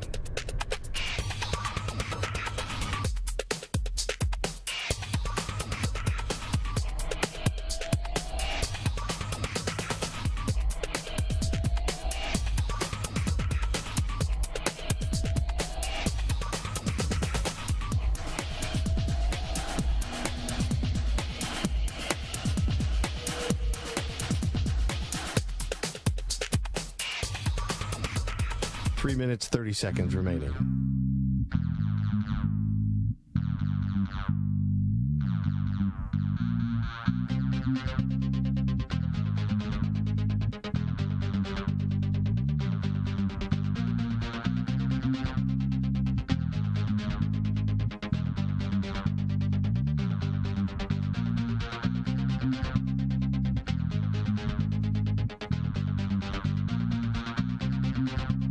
Three minutes remaining.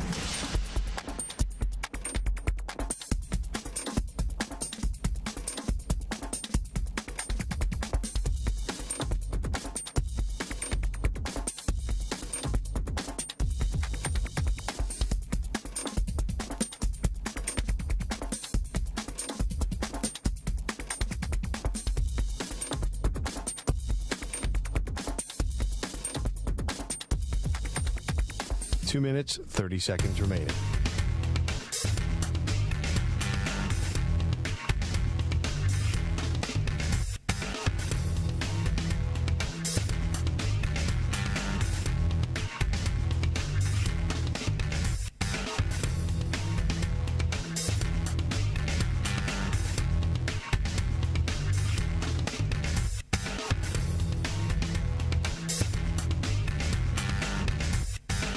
Two minutes remaining.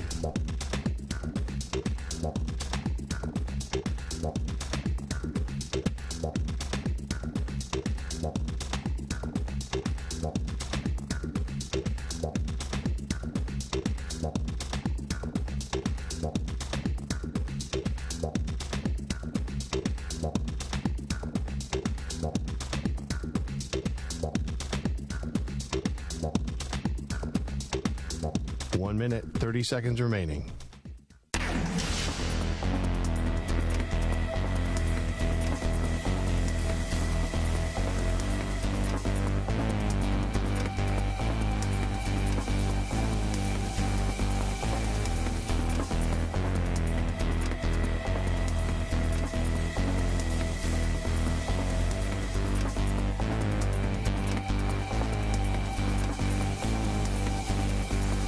One minute remaining.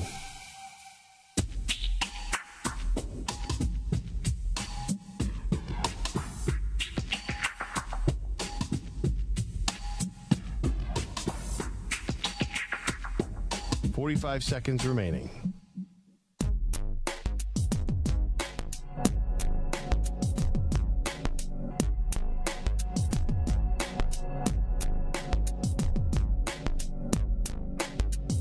.30 seconds remaining.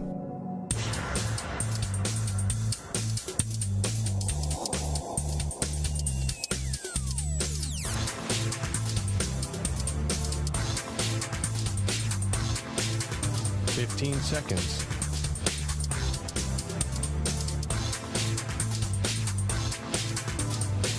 Break ends in 5 seconds.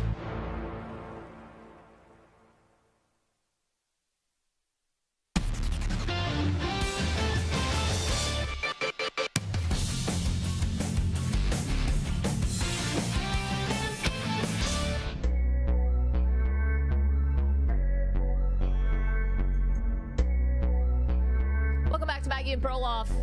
It's Wednesday. Big news today is that Tom Brady calls it quits for reals this time.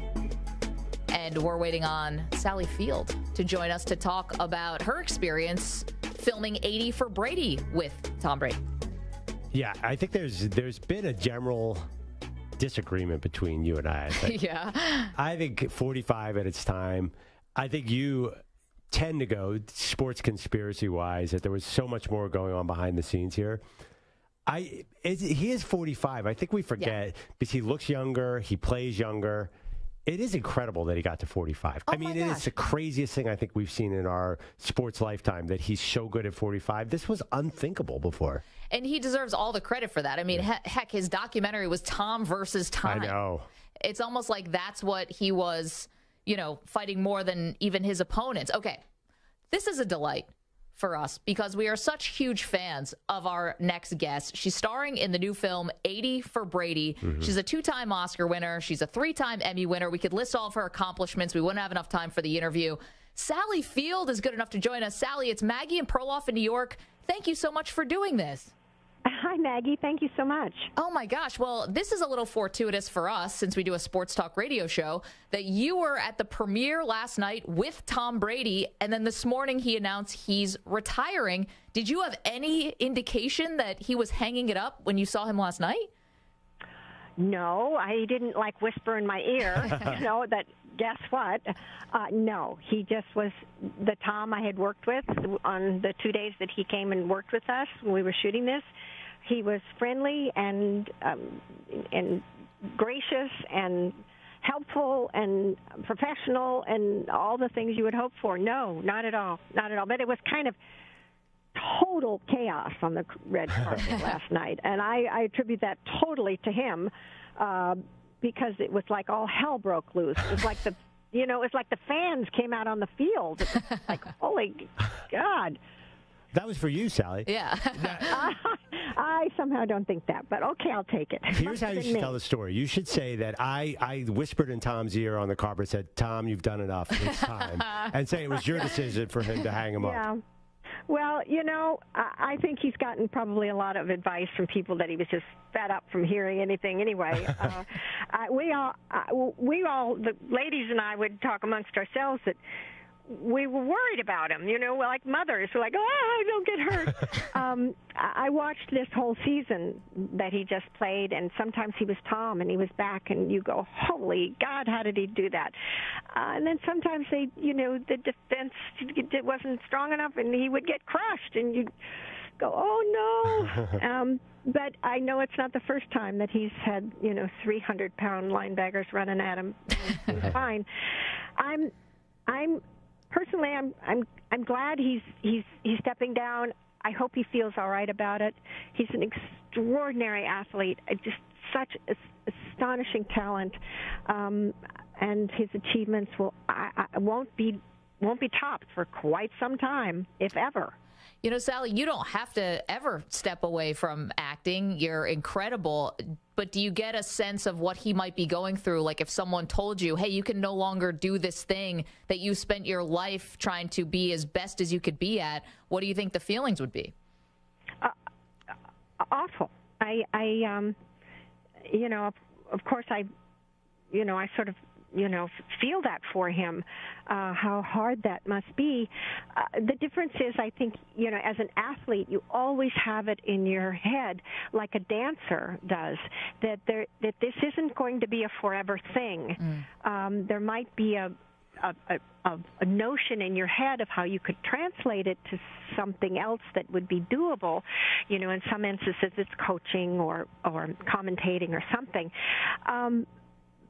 But I don't know that ultimately helps for an athlete to always know, like Serena knows. I watched that too, that last match. I mean, I cried through the whole thing. And I know she had it in her head at one point, and she started when she was 11, had it in her head. If this works out, even in the best of all cases, someday, when the world would think I'm still age-wise in my prime, I'm going to have to step down because the body can only do what the body can do. So I don't know if that helps to know that that's what athletes, whether you're a dancer or a sports figure, owns that information in their head going in. I don't know that helps, but I can certainly sympathize with what that must feel like. I mean, I know the whole world was in tears when watching Serena, or anybody who watched her.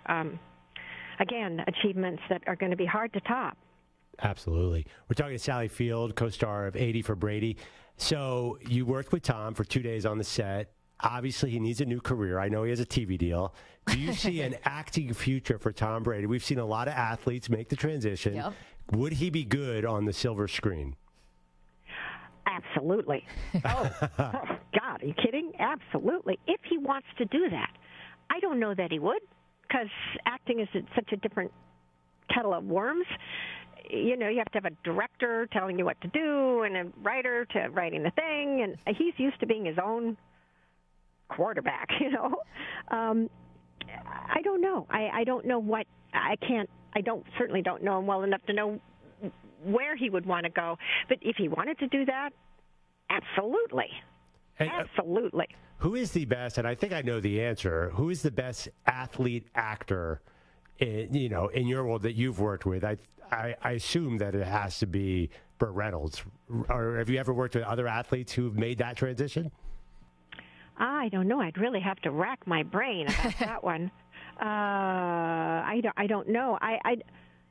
And I don't know that Burt would really qualify as a total, complete athlete. I mean, he wasn't really a professional athlete. He was a college athlete for a minute. So I don't know. I'll come back to you on that one. Well, compared to us mortals, Burt Reynolds was an outstanding athlete. To the people who basically cashed out at the JV level, Sally, Burt Reynolds' career was something, of course, to be admired. His football career. We're talking with Sally Field. She's a 2-time Oscar winner, 3-time Emmy winner. Starred in films like, of course, Mrs. Doubtfire and Forrest Gump, Steel Magnolias. Now she's in 80 for Brady with Jane Fonda, Rita Moreno, and Lily Tomlin. It's an all-star cast, not to mention Tom Brady, Rob Gronkowski, Julian Edelman, and Danny Amendola. You know, Sally, we call Tom Brady in the sports talk world, we just call him the GOAT, right? The greatest of all time, of course. Yeah. Is there an acting GOAT? Like, is there, I know it's subjective, but is there someone who you consider just head and shoulders above everyone else? And when I ask you to answer this question, can we take out Jane and Rita and Lily from this? Because I know that you would probably go right to them. You know what? I think it is a very different arena, and I don't think it is very subjective. We don't have the same kind of, there's no goal line. You know, you don't get over that goal. You don't make X amount of passes a year and nobody can do that. You know, X amount of catches, you know, it isn't a finite kind of thing. So I don't think you could say it's a taste factor. You know, there would be somebody who would say this and another person that would say that. And I think Kate Blanchett, the wonderful Kate Blanchett, said the other day when she was winning 100 bazillion awards, you know, why do you guys keep making a horse race out of the actors, you know, these actors' films? And that is the truth, because you might like that film and you might like that film because that's more my taste, but there's, you know, excellent is excellent, and there's a handful of actors of varying ages, a handful in this age and a handful in that age. They're just excellent at what they do, and hopefully, you know, as an actor, you hope that you can keep translating into the next stage of your life and become then that. You know, how do you portray a woman in her 60s and a woman in her 70s and then a woman in her 80s? And I don't think you can say who is the best or who, you know, Tom's achievements there they are. He has won this amount of Super Bowl rings. He's won this amount of, and it's a different category. It's a different way of looking at things. Sally, I think a lot of people do question the Oscar process, and you said don't want it to be a horse race. Do you think it's been fair through the years, and is it getting better to be better, you know, more representative? It is becoming more representative, and that's wonderful. And it's wonderful to see. Just forget the awards. It's just wonderful to see how many projects are now by women and people of color, and that's exciting for me to watch all of those and to go to all of those, and whether it's you know, on stage or television or in film. That's exciting. I do like Kate Blanchett, who is so smart and so wonderful. You do kind of say, why are we pitted against each other all the time? You know, we're comrades, and you can't pit a lot of these movies against each other. They're so different. Like, you know, say this is like that, or which is better between this one and that one, when they're so totally different. You know, Top Gun and the Fablemans, you know, they're doing it very different. You know, they're both so good. You can't say that one's better than the other. They're both the best of the best. You don't get any better than that. And so, the awards that the film and television does are and even the Tonys, it's hard. It's hard to not look at it and say it really is just a way for the companies to make money, more money, because they now have the award-winning one or something, and I don't think it's necessarily helpful to the artists involved, but. Sally Field is our guest. It's amazing to be able to talk with you, Sally. We're such big fans. Of course, now co-starring in 80 for Brady. I'm curious, because someone who has, the career that you've had and that you continue to have, what do you get recognized the most for? When people stop you at the street, you go to a coffee shop or something, and someone comes up and says, I loved you in, they could say 5 things. What do you get the most? It It varies. It depends on where I am, what state I'm in. Wow. What part of that state. If I go to New York, am I in the West Village or am I uptown? Or it very much changes. I think over the past couple of years, I've been surprised at how many people say, young people like in their 30s, say the Flying Nun, and wow. I go, what? How do you even know that exists? Where did you see that? I don't know if it's because they associate my name with that and they just think it's funny, or they actually saw it on some network, something that's showing old television. I don't know. It's a mystery to me. So I just nod my head. Thanks very much. Move on. Keep it moving. Yeah. Sally, one I love Hello, My Name is Doris, that my friend Michael Showalter directed. I tell people to watch that all the time. If you're listening, watch that. But I'm curious, you're in Winning Time and now 80 for Brady, these sports movies. What was your reaction when the script for 80 for Brady came to you? I know it's a true story. Were you just immediately another sports movie, I'm in? Kinda. Well, first of all, my friend Jane Fonda gave it to me, and Jane and I have been trying to work together for many, many years, but they were never stories that really sort of blew my skirts up. And this one was a story about older women, yes, friends, yes, all great, and on a kind of big romping road trip, all great, but it wasn't about the men in their lives. It wasn't about them looking for their next date or their next marriage or how do you fix your marriage or what's wrong with your kids. It was about sports. And I think the world underestimates what a huge fan base older women are for sports, yes, but for film, for, everything. And I am a huge sports fan. And that's one of the reasons I'm in Winning Time, because I love the Lakers. And it's one of the reasons, other than my friend Jane and my friend Lily, it's one of the reasons I'm in 80 for Brady is because I'm a fan. I know what this feels like to be so absolutely in love with a game and with a player.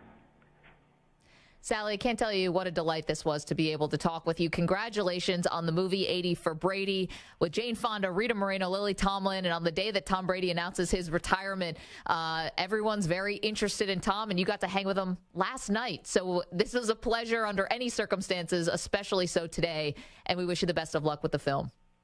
Thank you so much. Thank you. Sally Field. Wow. That's so cool. Yeah. Yeah. Isn't that amazing? Oh, I got the script from my friend Jane Fonda. Yeah, Jane this Fonda, is definitely a GOAT conversation. Yeah, that's so interesting. 2 days on the set with Tom Brady. I don't think he's going to become an actor. I didn't expect her. Of course, he gave a political answer on that, but he doesn't seem to have the acting chops like LeBron did in Trainwreck. Well, but Brady did a great SNL stint. Like when he was good in Ted. When he hosted SNL. Yeah, he was good at, you know what? You're right. He might be, we might see him in a couple of movies. He was good. Remember that skit in SNL when he was wearing the underwear at work? It's so funny. See, Peyton, I think, is a little better of an actor. Peyton Manning. Peyton Manning is a great actor. Peyton was good in SNL, but I don't know if Peyton would be as good as like an actor. Maybe he would be, but he's hilarious in SNL. He has to be like playing himself. Yeah. But can we talk about, was that a shot at the great Burt Reynolds, who in my understanding was a great college football player? If you were going to ask me, and I know very little about Burt Reynolds, but I would imagine he's somebody where on the set, in between takes, he's got like all the PAs and production assistants and everything around him, regaling them with stories of his heyday in all of his football career, right? Like holding court, talking about, remember the time, that I was... He had a full scholarship to play at Florida State as a halfback. And that's not good enough to register as an athlete to Sally Field. My JV Dartmouth career is definitely not going to do the trick. She dated him for 5 years. You didn't. So I'm going to take Sally Field's talking about Burt Reynolds' athletic career over you. And he had an outstanding freshman year and blew out his knee. He was a really good player. Maybe he didn't brag about it very much. Burt Reynolds? Impossible. I refuse to believe that. Impossible. I mean, I don't know Burt Reynolds, but I imagine, I think you're right. I think he would regale people with stories about college football. That's what I thought, but maybe not.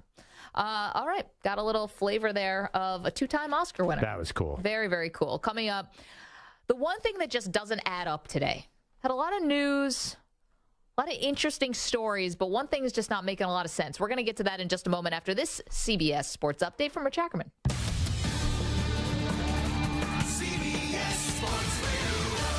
Sports Flag. Well, this time it's for good with Tom Brady announcing this morning, this is it. I'll get to the point right away. I'm retiring for good. I know the process was a pretty big deal last time, so when I woke up this morning, I figured I'd just press record and let you guys know first. Well, a year ago today, he did the same thing, but had a change of heart 40 days later. His 23rd season, though, didn't go as planned. His worst as a starter, finishing under 500 for the first time in his career, but it will never diminish his accomplishments. He walks away as the greatest career quarterback ever with 10 Super Bowl appearances, 7 championships, and 5 Super Bowl MVPs. He's also the league's all-time leader in passing yards and touchdown passes. The 49ers currently don't have any healthy quarterbacks. All 4 were injured this year. The most senior one, though, is not coming back, as Kyle Shanahan said Jimmy Garoppolo will not return next season. The Wizards and Pistons have been postponed because the latter unable to fly home to Detroit because of an ice storm in Dallas. And 4-time WNBA All-Star Breanna Stewart is signing with the New York Liberty. I'm Rich Jacob. I'm JR. CBS Sports Radio has moved to SiriusXM Channel 158. Or listen on your local station. Find your local affiliate at Odyssey.com/stations. CBS Sports Radio.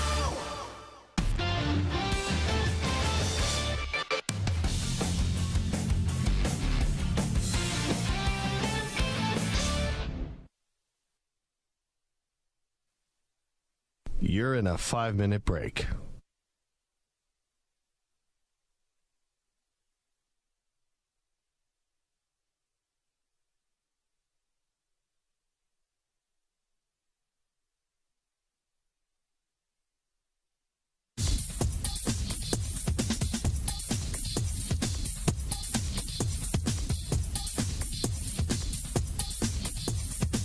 Four minutes, 30 seconds remaining.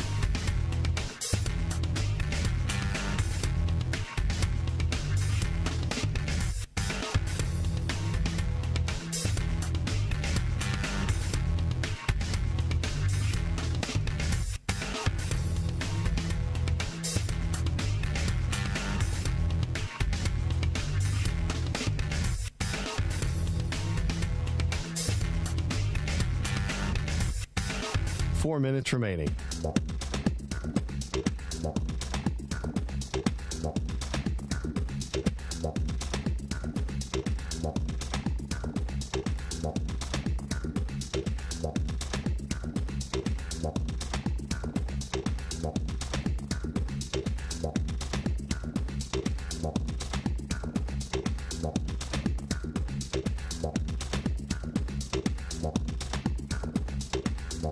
Three minutes, 30 seconds remaining.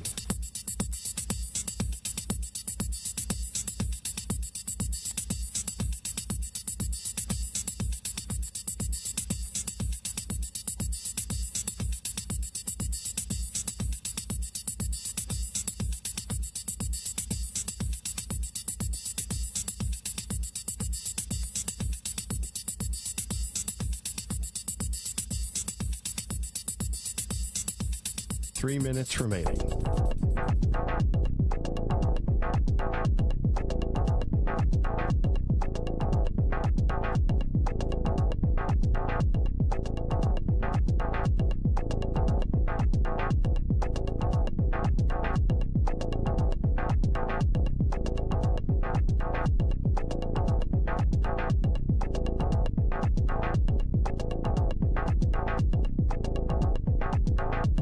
Two minutes, 30 seconds remaining.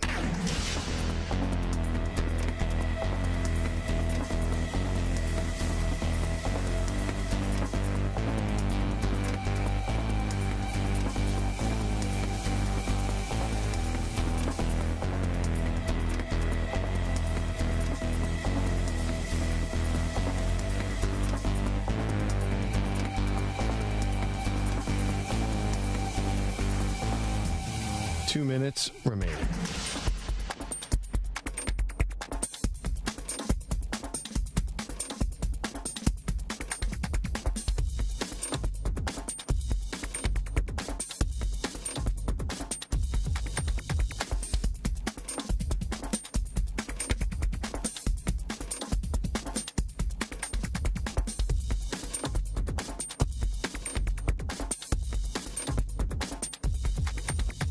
1 minute, 30 seconds remaining.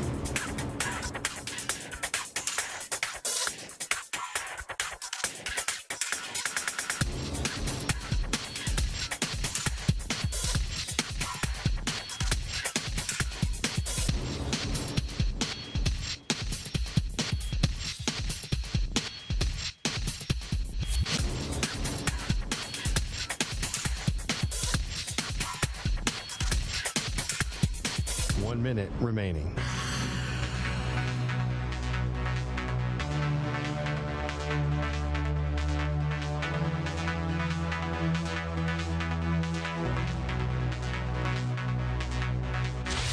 Five seconds remaining.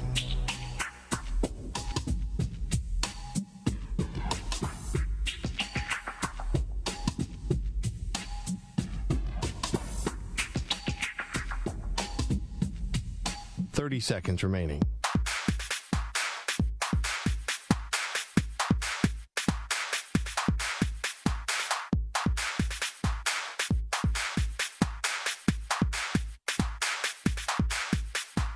Seconds.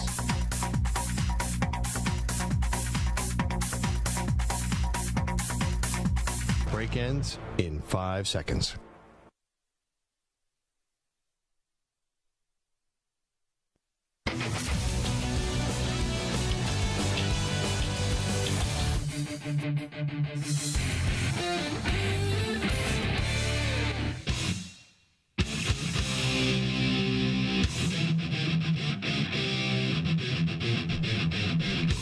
We're back on Maggie and Perloff. Big thanks to Sally Field, a fairly big sports fan, which I was really impressed by. Should we have a poll question? Did Sally Field take out Burt Reynolds in that interview? No, I'm sorry, Burt Reynolds' sports career.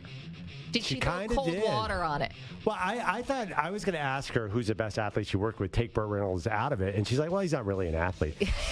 Right, we were like, wait. We've all seen the picture of Burt Reynolds in that Florida State uniform. Yeah. We know that he was teammates with Lee Corso, I think, famously. He was a real athlete. I mean, if her level of athlete is just Tom Brady and Gronk.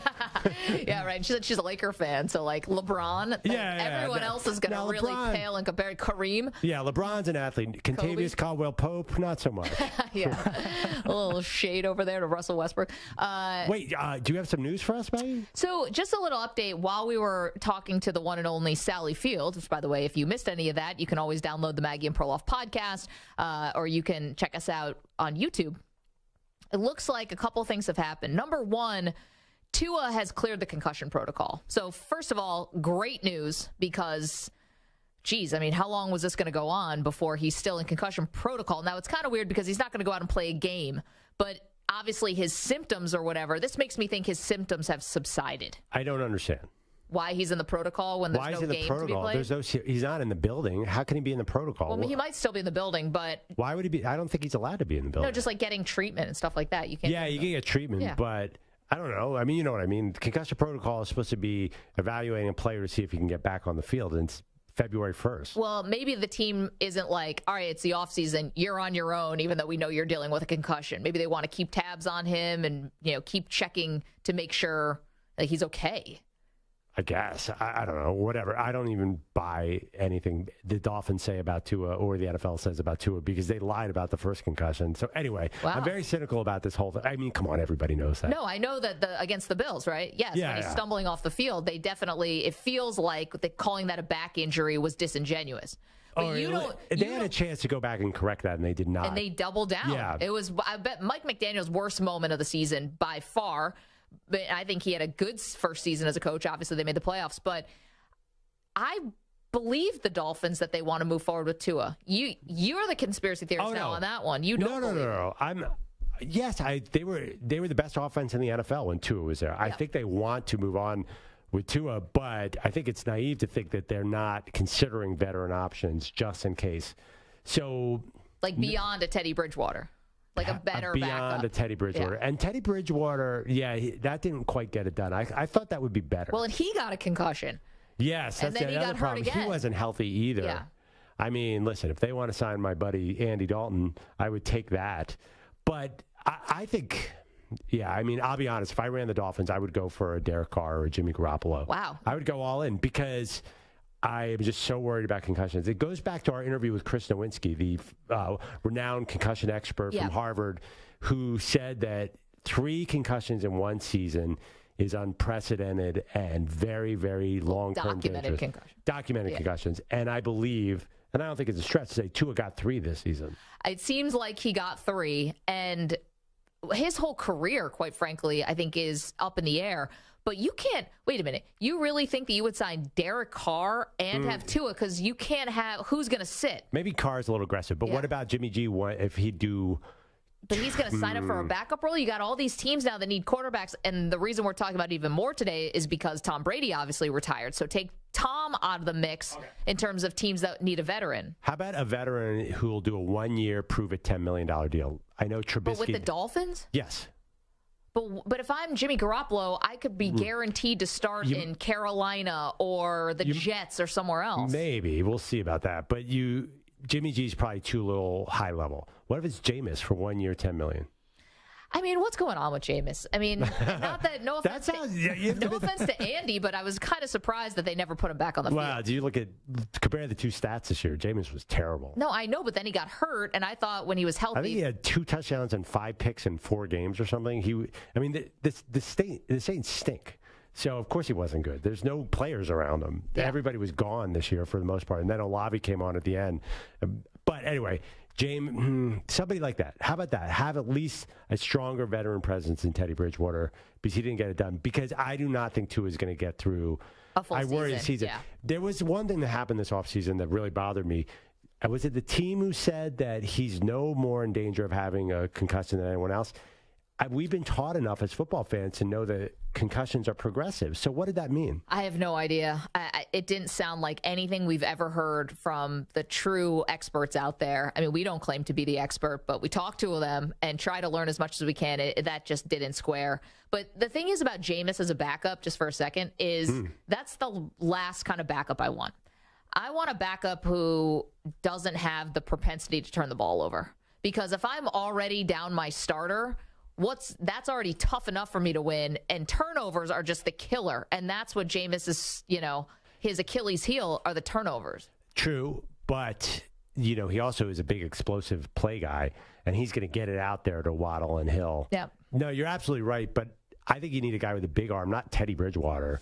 But they love Tua's for his accuracy. You know, that was like the best thing about what he did. He was getting the ball to Waddle and getting the ball to Tyreek Hill. He puts a ton of air under the ball, too, on the long ball. Yeah. I think Jameis would be a really interesting fit there. Listen, guys like Jameis, maybe he gets another shot this year, but certainly Carr, certainly Garoppolo. I mean, you've got teams now. You got too many teams that need a quarterback and need a veteran. So speaking of Jimmy Garoppolo, a little bit more news there. Kyle Shanahan doing some media today says he doesn't see, quote, any scenario where Jimmy Garoppolo returns to the 49ers. Yeah, I've heard that song before. It's all deja vu today. Yeah. We got Brady retiring again. We have the 49ers just like swearing up and down that Jimmy Garoppolo will not play another snap for them.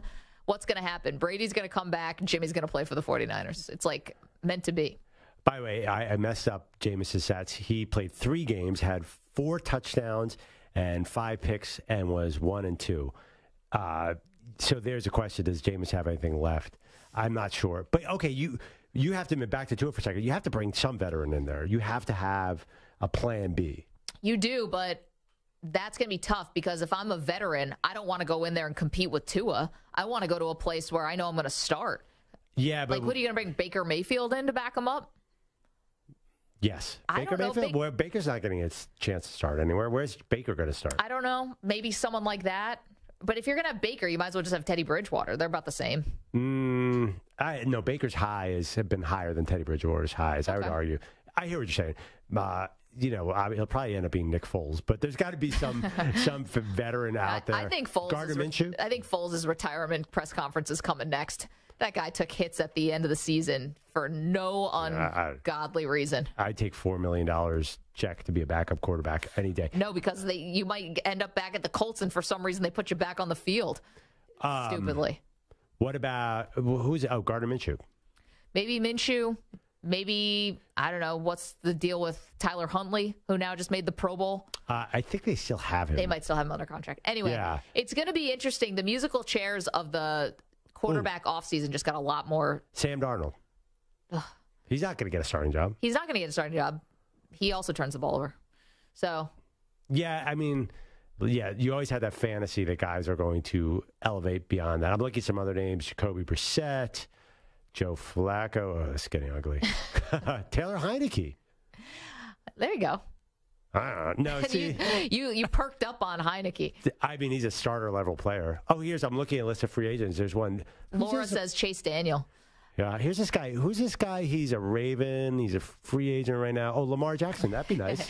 Oh, yeah, sure. How can we forget about him? I thought the report came out that they're franchise tagging him. This is a list. I think technically he's due to become an unrestricted free agent. So this is a list of free agent quarterbacks, and he's on there because they haven't tagged him yet. I think it's the exclusive tag that they're putting on him. I mean, Tyler Huntley's a Pro Bowler, so I mean, he's got to be. They have their answer at quarterback. How about Josh Allen's like, I'm sorry, I'm too injured to go to the Pro Bowl, but the Pebble Beach Pro-Am, I will see you there. It's like, the Pro Bowl is not a game. And it was barely a game when it was, the old Pro Bowl. And I'm sure they're all hanging out playing golf anyway in between all these games. There's a lot of exciting names on this free agent list. Do you know this quarterback named Nathan Peterman, Maggie? I mean, remember him? Oh, boy. You keep bringing him up. By the way, didn't play I'm bad. not familiar with his No wonder work. she goes to a dark place because you're constantly throwing these things out there. Yeah. Well, I mean, Nathan Peterman, who I love, did win his last game in the NFL as a starter against the Bears in Week 18. Or no, was it against the Bears? It was against who they beat. They beat somebody and they lost. He was with the Bears. Oh yeah, You're the only. He played well. Right. I'm so sorry. You're biased. You are trying to will Nathan Peterman into the win column for some unknown reason. Any game where he doesn't throw 5 picks in the first half is a good game. He was 11 for 19 for 114 yards, a touchdown, no picks. Oh, wow. They lost 29-13. For Nathan Peterman, I tweeted that 119 yards, robust. I tweeted that day, yeah, but they pulled him halfway through the game because they were too close to winning. Oh, they needed that number 1 pick. It worked out. Yeah, they needed a number 1 pick. I think he should have been a nominee for Comeback Player of the Year, considering where he was before that game. What was it like to block for Tom Brady? His former teammate Ross Tucker is going to join us next. Don't move. More Maggie and Perloff right after this.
15 seconds.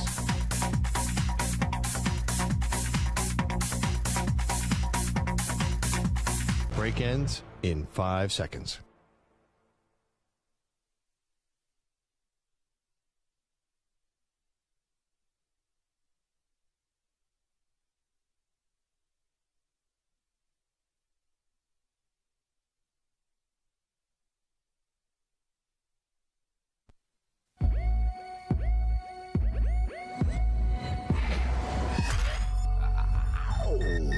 In Pittsburgh, local bowling alley is doing naked night. You got to be totally naked if you're going to bowl.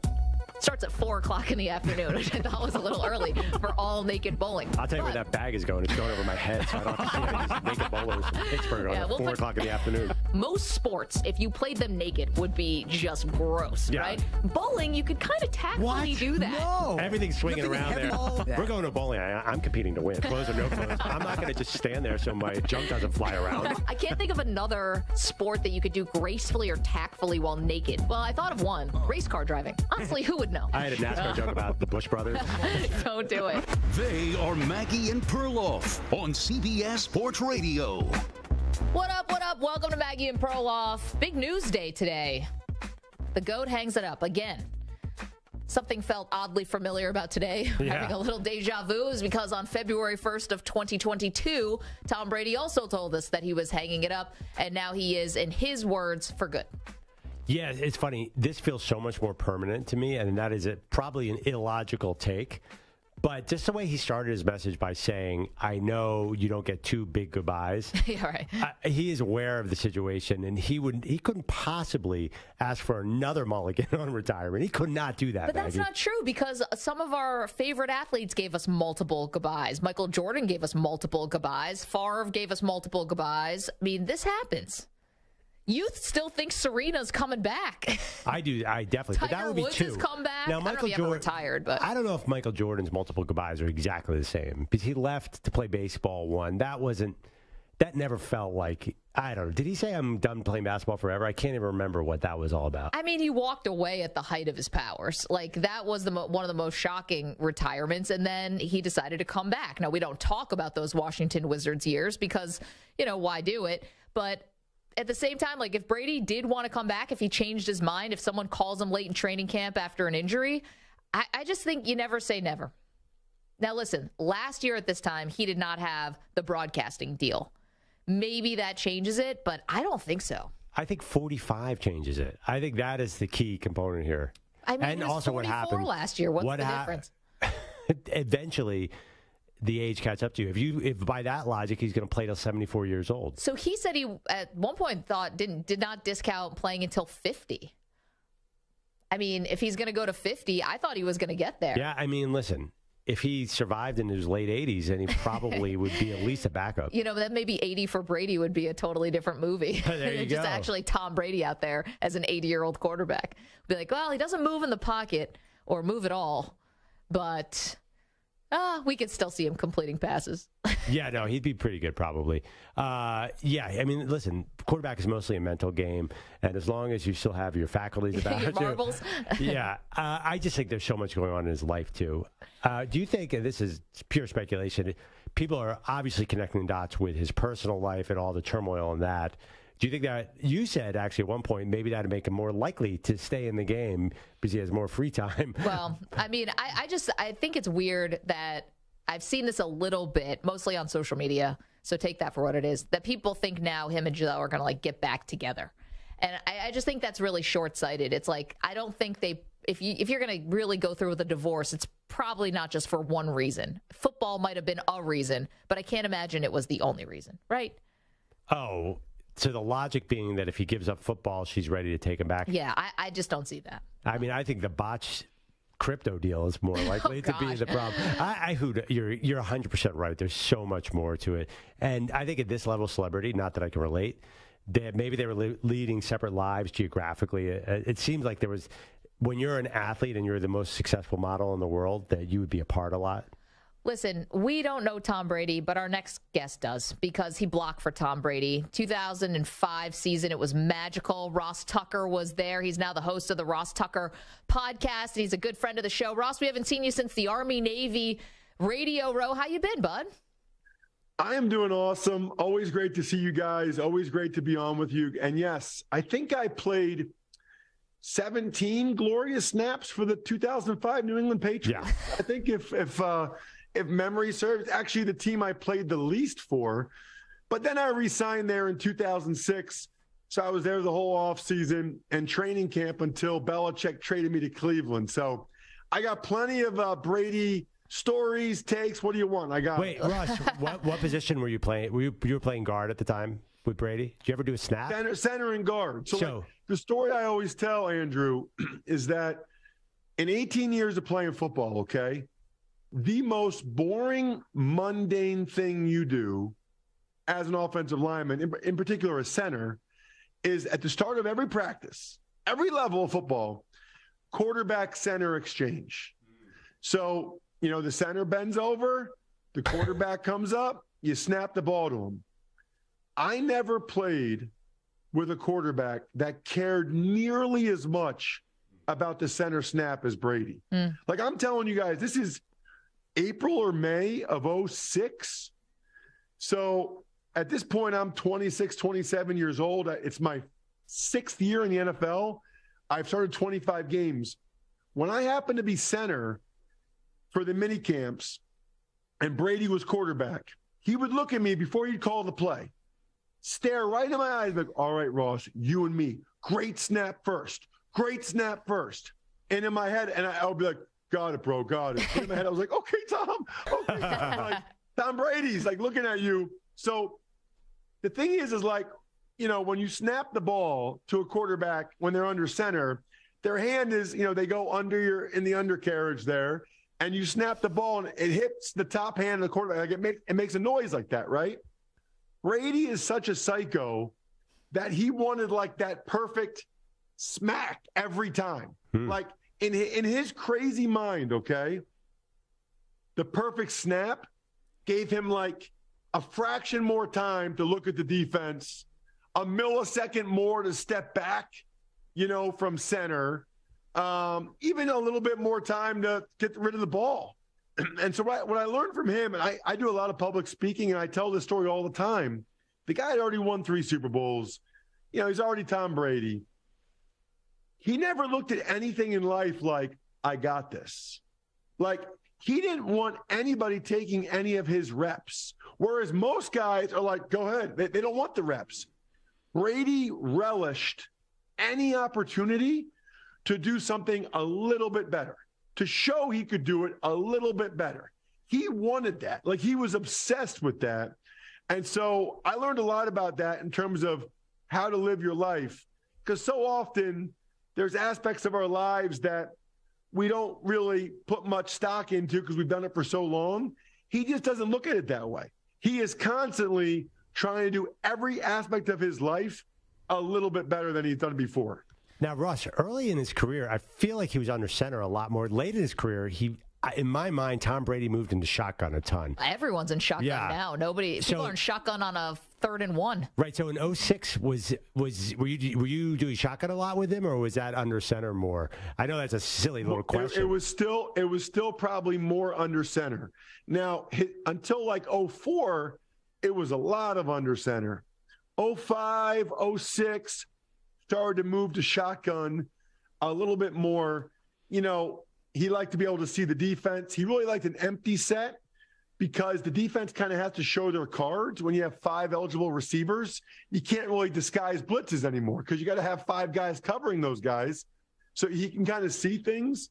And I think at this stage of his career, he didn't move great. And I think, not that he ever did, we used to actually make fun of him for that, but I think he just wanted to get the ball in his hands and get it out as fast as possible. That was very clear this year, very clear. Ross Tucker is joining us. He's the host of the Ross Tucker podcast. Of course, he's also got myfrontpagestory.com, which we'll get to in just a moment. But Ross, you're describing Brady and his maniacal obsession with football. If this really is it, and if this retirement sticks, are you worried about him, his life after football, and adjusting to what it's like to kind of be, off the field? I worry about every player for that reason, Maggie. I mean, I'll use myself as an example, right? I retired at 28. I had other things I could do with my life. I, went to a good school, way better than Dartmouth, by the way, like way better than Dartmouth. I'm glad you got that in. Go Tigers. But no, in all sincerity, and I had done an internship every offseason because I always knew that football was like a temp job. You know how there's guys that say, like, football's not who I am. It's just what I do. Like, there's always those guys that go out of their way to tell you that they're more than a football player. I was kind of the opposite. I loved being a football player. Mm-hmm. I love that when I went back to my hometown, people would point and say, there's Ross Tucker, the football player. I love that. I love when I was in the NFL city, people would want my autograph or say I loved it that was my identity. And so the toughest thing about retiring is like, you feel like you lose your identity in a heartbeat. In a heartbeat. The other thing is, like, I think this is why I thought Brady would play again. I think he was a little bit scared of what life's like after football. And I also think he realizes and talked to enough people to realize you can never replicate what that's like again. Never. The emotions, the feeling you have when you are right about to start an NFL game, you just can't replicate that anywhere else in life. No matter how much money you do, I don't care. No matter how much money you make, no matter how much money you spend, you just can't replicate what it's like. And I think he realized that. And I think he loved that. And I kind of thought he was going to keep playing just to try to keep doing that for as long as he could. Well, that leads to the next question. Do you think that there's any chance he'd come out of this retirement, say the perfect opportunity arose, there was an injury, or he got a call even mid-season? You think he's done? I'd say like less than 5%. I'd be really surprised. I'd be shocked, because if that was a consideration, why would he do this now? I don't know what happened last year. Last year seemed like a cluster. Last year it didn't seem like it was what he wanted to do. The whole thing was awkward. I don't know if he was trying to go to the Dolphins with Sean Payton. I don't know what happened last year. But after what happened last year, I just don't think he would have done this today if there was any part of him that thought he might come back. There's no rush. He doesn't need to. He didn't need to do this today. Could have waited another month. Could have waited another 2 months, 3 months. So I don't know why he would do this today if there was any inkling that he would, come back. And I do think it's interesting because part of me thought when he got divorced that maybe the compelling forces to retire weren't there as much. Maybe a lot of that was from his wife, and maybe he would keep playing. Seems like maybe the opposite. Now that he's divorced, it seems like it's even a higher priority to be able to spend as much quality time with his kids as he can. Ross Tucker is joining us. So, Ross, let's maybe fill some musical chairs here a little bit, or get your early thoughts. If Brady's now off the market, veteran quarterbacks this offseason are a very valuable commodity, because you've got teams that are ready to win right now, and the quarterback situations are a little bit dicey. I'm talking about San Francisco, I'm talking about Vegas, talking about maybe the Miami Dolphins. We found out Tua passed concussion protocols today. I guess he's still in the concussion protocol, even though he's not preparing for a game. Tampa needs a quarterback. Carolina needs a quarterback. There's a lot of openings here for Derek Carr, for Aaron Rodgers. Like, where do you see these guys ending up this offseason? Aaron Rodgers feels like the Jets.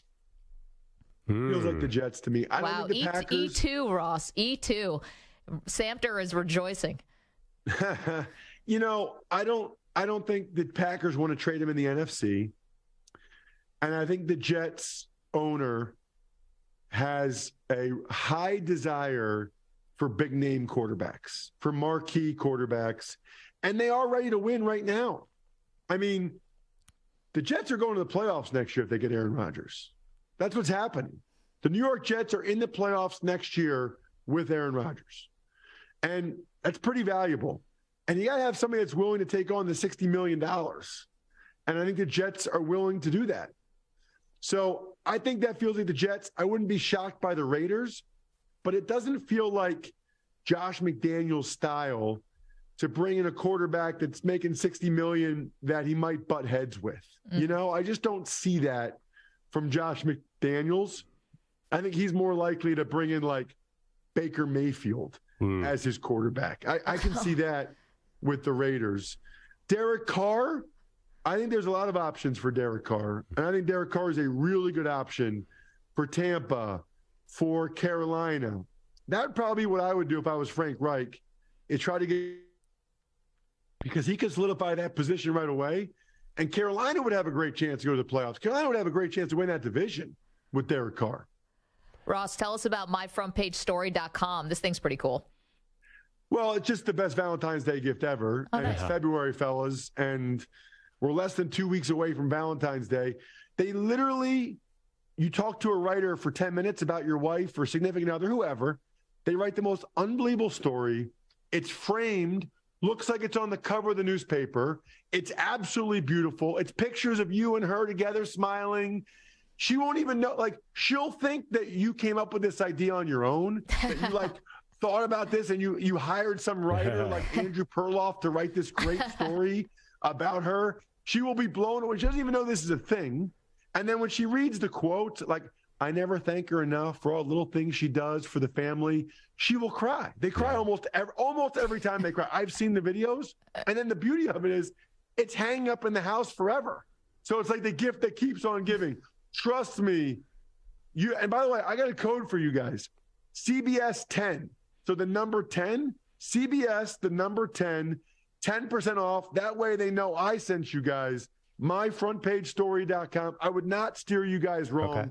MyFrontPageStory.com. Now, Ross, I've met your wife, so if I was interviewing for this, the first question would be, why Ross? Because you've outkicked your coverage, much like I have.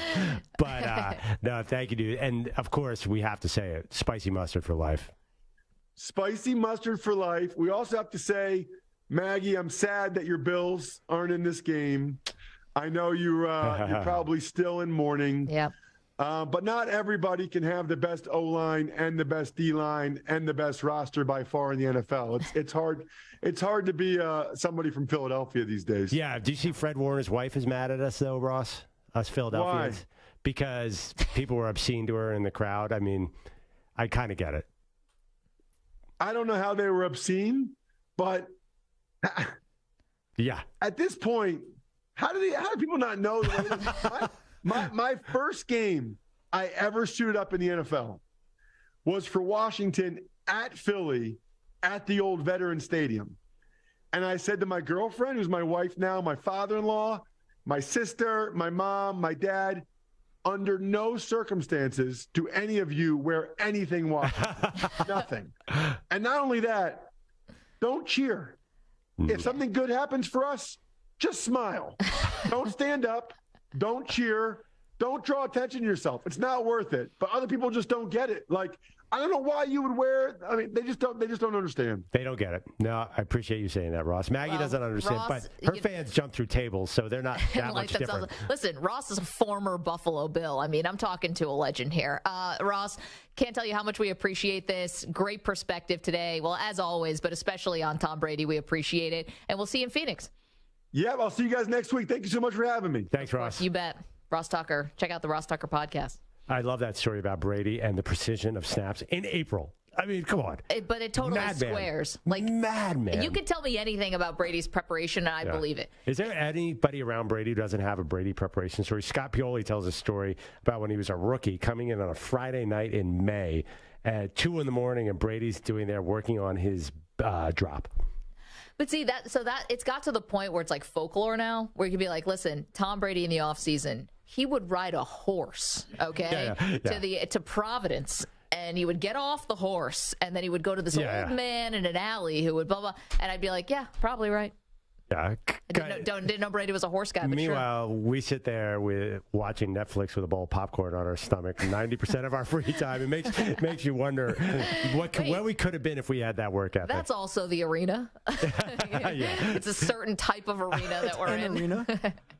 Something like that. 855-212-4CBS. 855-212-4227. Okay, we're still taking your suggestions, submissions, if you will, for the one retirement that hit you hardest as a fan. We'll share some more of those in just a moment. Plus, a lukewarm reception that we were pretty surprised by. We'll get to that as well. Don't move. More Maggie and Perloff right after this. You're in a 5-minute break.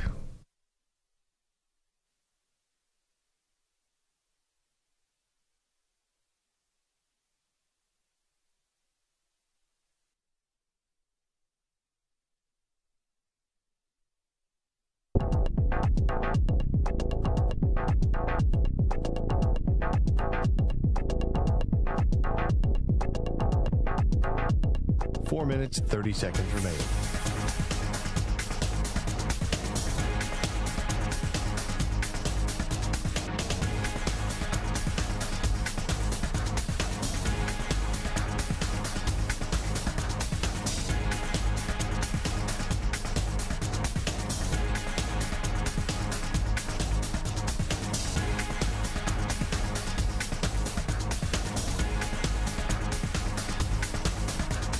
Four minutes remaining.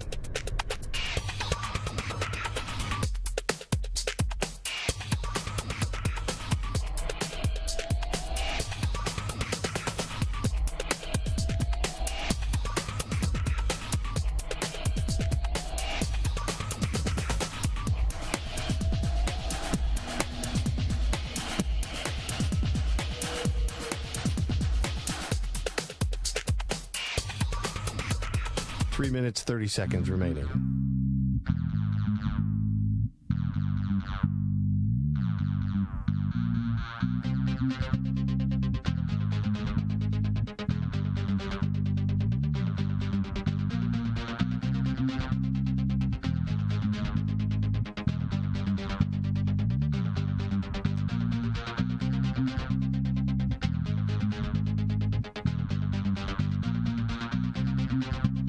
Three minutes remaining.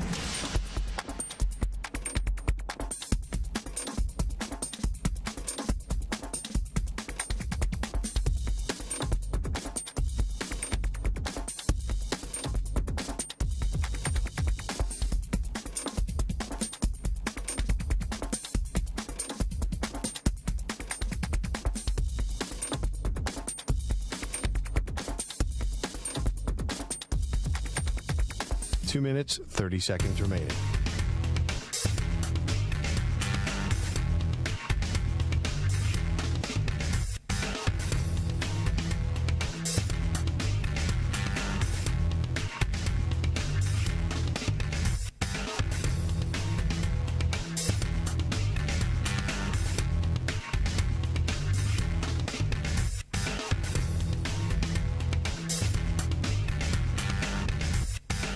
Two minutes remaining.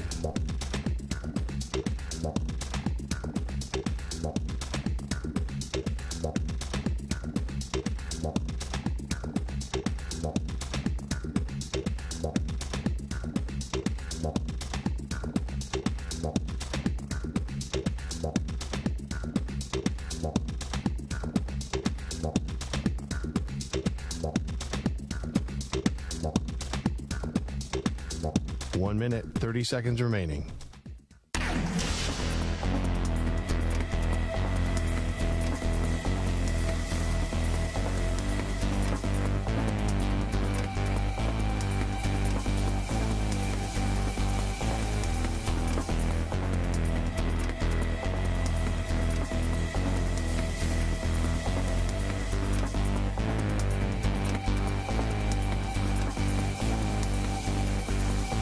Minute remaining.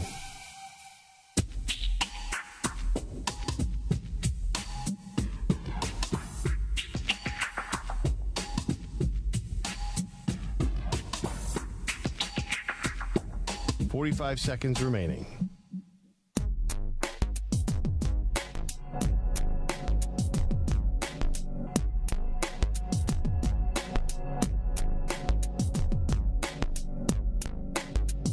$30 seconds remaining.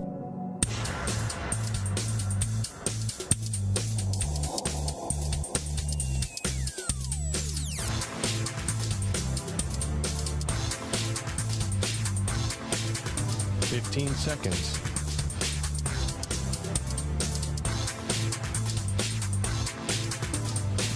Break ends in 5 seconds.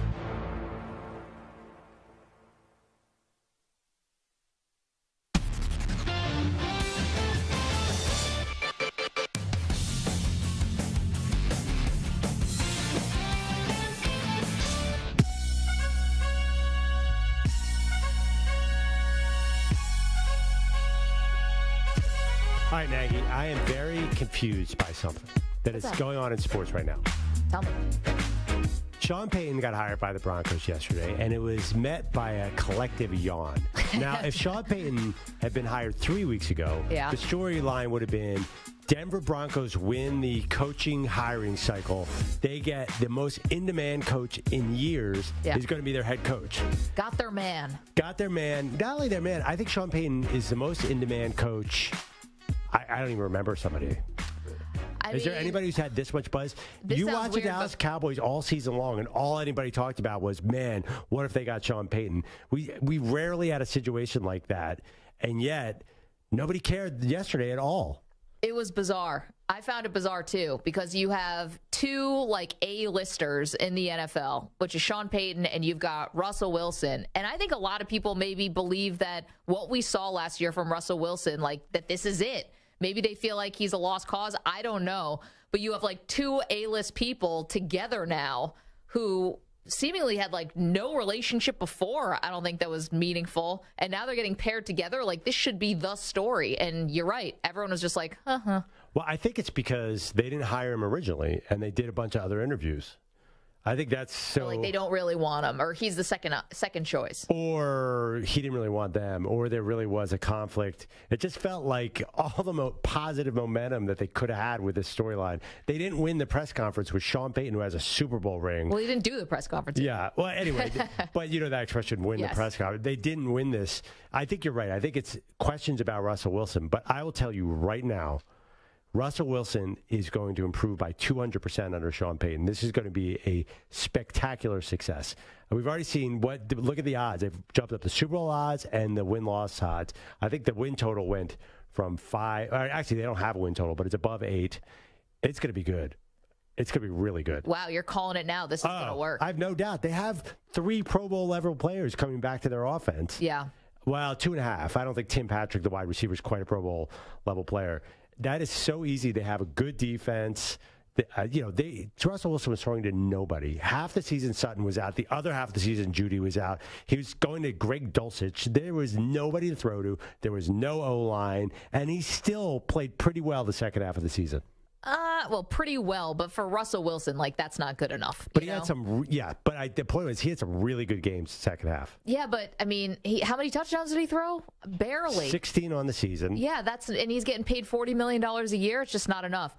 What I thought was kind of interesting, not to switch gears a little bit, but with David Tepper, you see that he did a press conference today. He's the owner of the Carolina Panthers, and Frank Reich got introduced, and he was talking about the mistake that he made by hiring Matt Rule.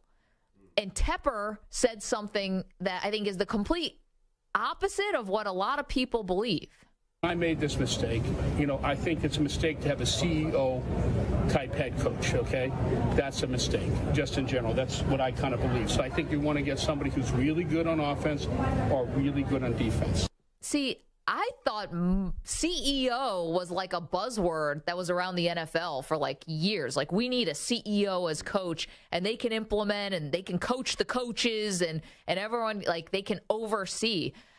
I don't know if that's necessarily a bad thing. I mean, David Tepper right now is saying that he made a massive mistake, that he should have had a specialist. But then what NFL coach and owner would say, I need a defensive specialist as my head coach? I know DeMeco Ryans just got hired by Houston, but it seems like you're basically only going to hire offensive coaches. Yeah, and I mean, John Harbaugh was a special team coach when he got hired. He's more of a CEO. Yeah, that's Brian Daboll. And also, to say that's I know it's a shot saying Matt Rule doesn't know football. That's ridiculous. I mean, Matt Rule's been successful at every level except Carolina. It's not like Matt Rule was taking over a program that since 2015 they didn't won with anybody. Yeah. So I don't know. Seems kind of ridiculous. I'd like to see where Tepper's going with Frank Reich. If he's such a genius in this thing, then I assume he'll be in the Super Bowl next year because made a lot of money on Wall Street, right? Get out of here, Tepper. I like Matt Rule a lot, and I think this is a ridiculous indictment. Well, I'm sorry it didn't work Temple, out. So he's a Philly. He's not a Philly guy, but I know it didn't work out, but I'd like to see your next steps there, Mr. Genius. Well, I just think it's funny. He's like, we made a mistake. CEO, we need just the specialist. We want the niche guy, and that's going to be our head coach. 855-212-4227. We were asking before about what retirements kind of hit you the hardest as a fan. Here's Mike in California who's got one. Hey, Mike, how are you? Hey, guys. How are you doing today? Out of the chat and into real life, Mike. Welcome to the show. Hey, thanks. Yeah, I'm a Renaissance man. I do both. Love it. So for me, as a lifelong Saints fan, I think 3 years ago or 2.5 years ago with the Drew Brees over-the-shoulder farewell look, I can't believe I'm the only Saints fan who paused at that moment and went, oh, my God, he's done. Even though we didn't know he was done, we knew he was done. Yeah.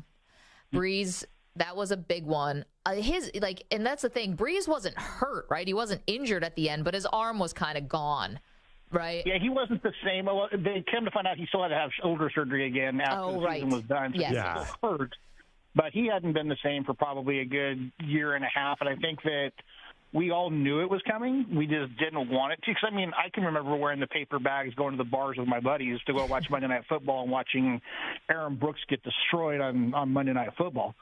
So to him and Sean Payton coming to New Orleans and turning that franchise around to where we actually had, winning seasons again, and something to be proud of as a Saints fan was watching him go and then Sean Payton going right afterwards. It kind of was the end of 15 years of greatness for us. So that one was definitely the beginning of the end, though. I totally Brooks get it. was not bad, dude. He won a lot of games. What are you talking? I saw him win a Monday night game in New York once. What's wrong with Aaron Brooks? Why did he take a shot here? It wasn't just Aaron Brooks. It was Aaron Brooks. It was Wade Wilson. The list went on and on of guys that could never get us past that point. And I don't believe to say it was just the quarterbacks. It was quarterbacks and coaching, I think. I love Mike Ditka, but he didn't do a lot for the team either when he was down there. So it was just, I think the combination of Peyton and Brees just kind of turned that franchise around almost overnight, it seemed like. So I was kind of 2 years later, you're coming out of the hurricane and winning the Super Bowl. So I was kind of joking. But I know. Perloff making you defend the bad quarterbacks and bad coaches in New Orleans. Aaron Brooks is a really good quarterback. No, not that he was not the only, but they weren't winning and making not the turnaround that Mike's talking about with Drew Brees. Aaron Brooks definitely made the playoffs, though, I believe. He was not bad at all. No, I remember that he wasn't bad, but I think Mike's point is to be taken, which is the Drew Brees and Sean Payton changed the entire outlook and changed the culture in New Orleans. Mike, thanks so much. You're a legend in the chat right now for calling in, by the way. If you want to watch us on YouTube, by the way, youtube.com/CBS Sports Radio. Here is, hey, Paul in California. What's up, Paul? How's Big Dog? Oh, Big Dog's doing great. Hey, Maggie. Hey, Perloff. And Perloff, congrats on your Eagles. And Maggie, I'm in mourning with you. I thought for sure your Bills were going to the Super Bowl. You and me both, Paul. Oh, well. Actually, I saw it coming and knew they were going to lose, but it's okay. We're going to move on. Yeah. Well, hey, on the retirement front, nothing hit me harder than Magic Johnson the first time when he announced he was HIV positive. I was absolutely just devastated. I mean, to me, him and Larry saved the NBA. I was so into it in that Showtime era, and I'll never, ever forget exactly where I was. I was working as a management trainee for a small company or a large company, renting cars, and I broke down crying right in front of one of the customers. Oh, man. But, Paul, and, there was so much fear around that time, right? We were scared for Magic because the public wasn't as educated on HIV as we are now. So I think that's what made that retirement just so terrible, is because it was retiring from basketball and then, okay, what's his life going to be like? Well, now we know Magic Johnson is living an incredible life, I mean, we thought he was going to die. Yeah, right. I mean, it was just, we thought it was a death sentence, and it was just devastating. Hey, great interview with Sally Fields. I mean, guys, I got to tell you, that's probably your top interview of all time, in my opinion, that I've heard. Wow. That was just awesome. I thought it was great. And, Maggie, I'm going to agree with you on another front. And thank God I'm not agreeing with Perloff again, because the last 2 times I called in, I agreed with him. But I think Brady's coming back. I think somebody's going to be stupid and throw a ton of money at him. And in 30 or 40 days, he's coming back after him and Giselle retie the knot. That's a lot of predictions there, Paul. We love it. Thanks so much. Hi to the family for us. I mean, I don't really know Paul's family, but that sounded right. Hi to Big Dog. Well, we know Big Dog. Yeah, that's true. We do know Big Dog. Yeah, Big Dog can eat. That's all we know. That's what we know. I know Big Dave. And Big Dave. Yeah. We have a Big Dog and a Big Dave on this show. We have a Big Al also who calls him now and again. Big Al calls in every once in a while. We don't have a small anybody. We have a Big Mike. Twitter handle Big Mike CBS. Yeah. Oh my God! By the way, we had to gloss over this. I'm sorry, we had to gloss over this quickly because it was in the midst of the Ross Tucker interview. But when Ross said, "Oh, Stu, I died with you," when Ross Tucker was talking about who will be the next quarterback for the Raiders, I was like, I don't see Josh McDaniels bringing in like Aaron Rodgers, someone who's very expensive and might butt heads with. I could see him bringing in more of a Baker Mayfield type, and Stu's head just fell like into his hands. Oh, Terrible. No. Just the worst outcome possible would be Baker Mayfield, I feel like.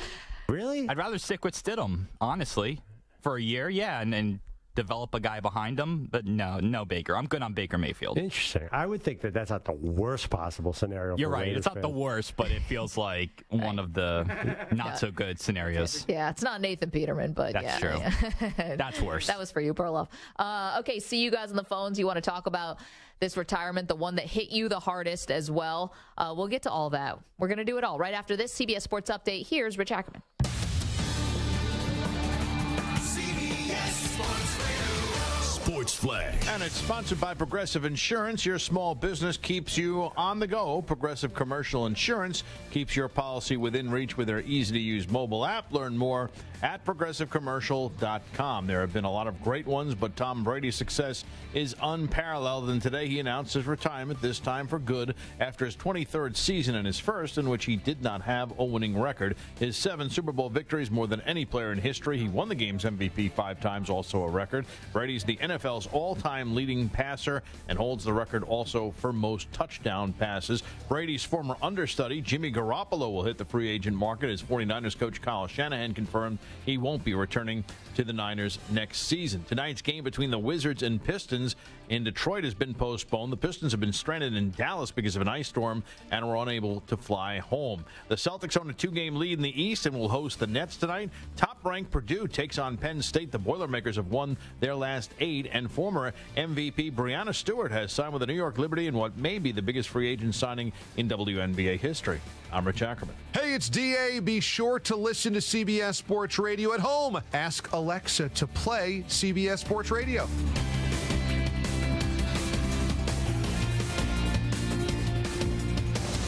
CBS Sports Radio.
Three minutes, 30 seconds remaining.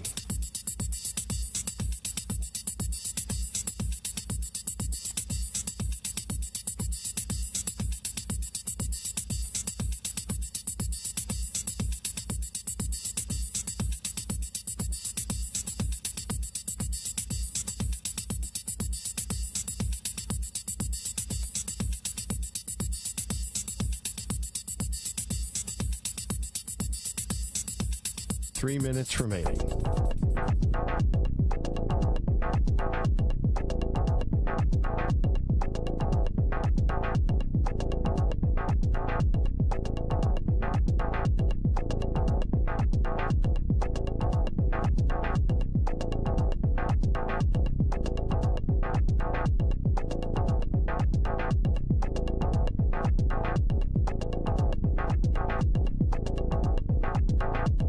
Two minutes, 30 seconds remaining.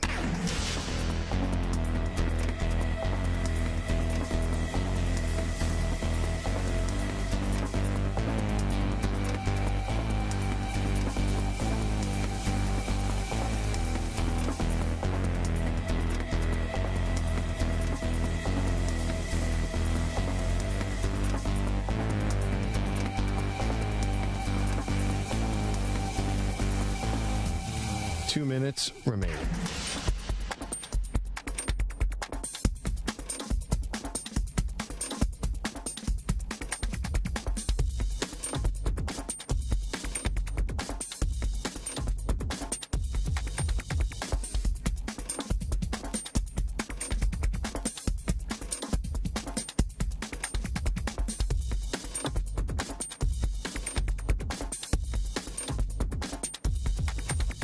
One minute, 30 seconds remaining.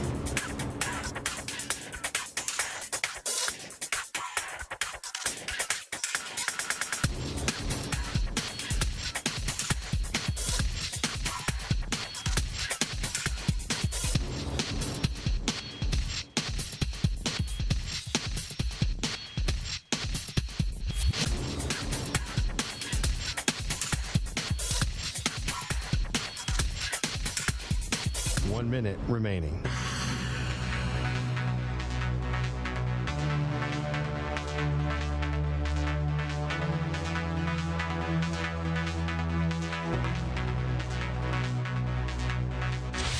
Five seconds remaining.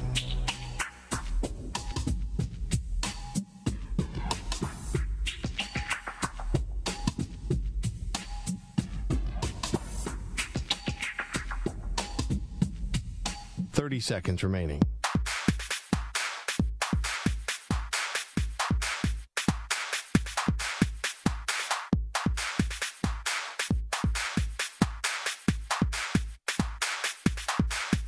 Fifteen seconds.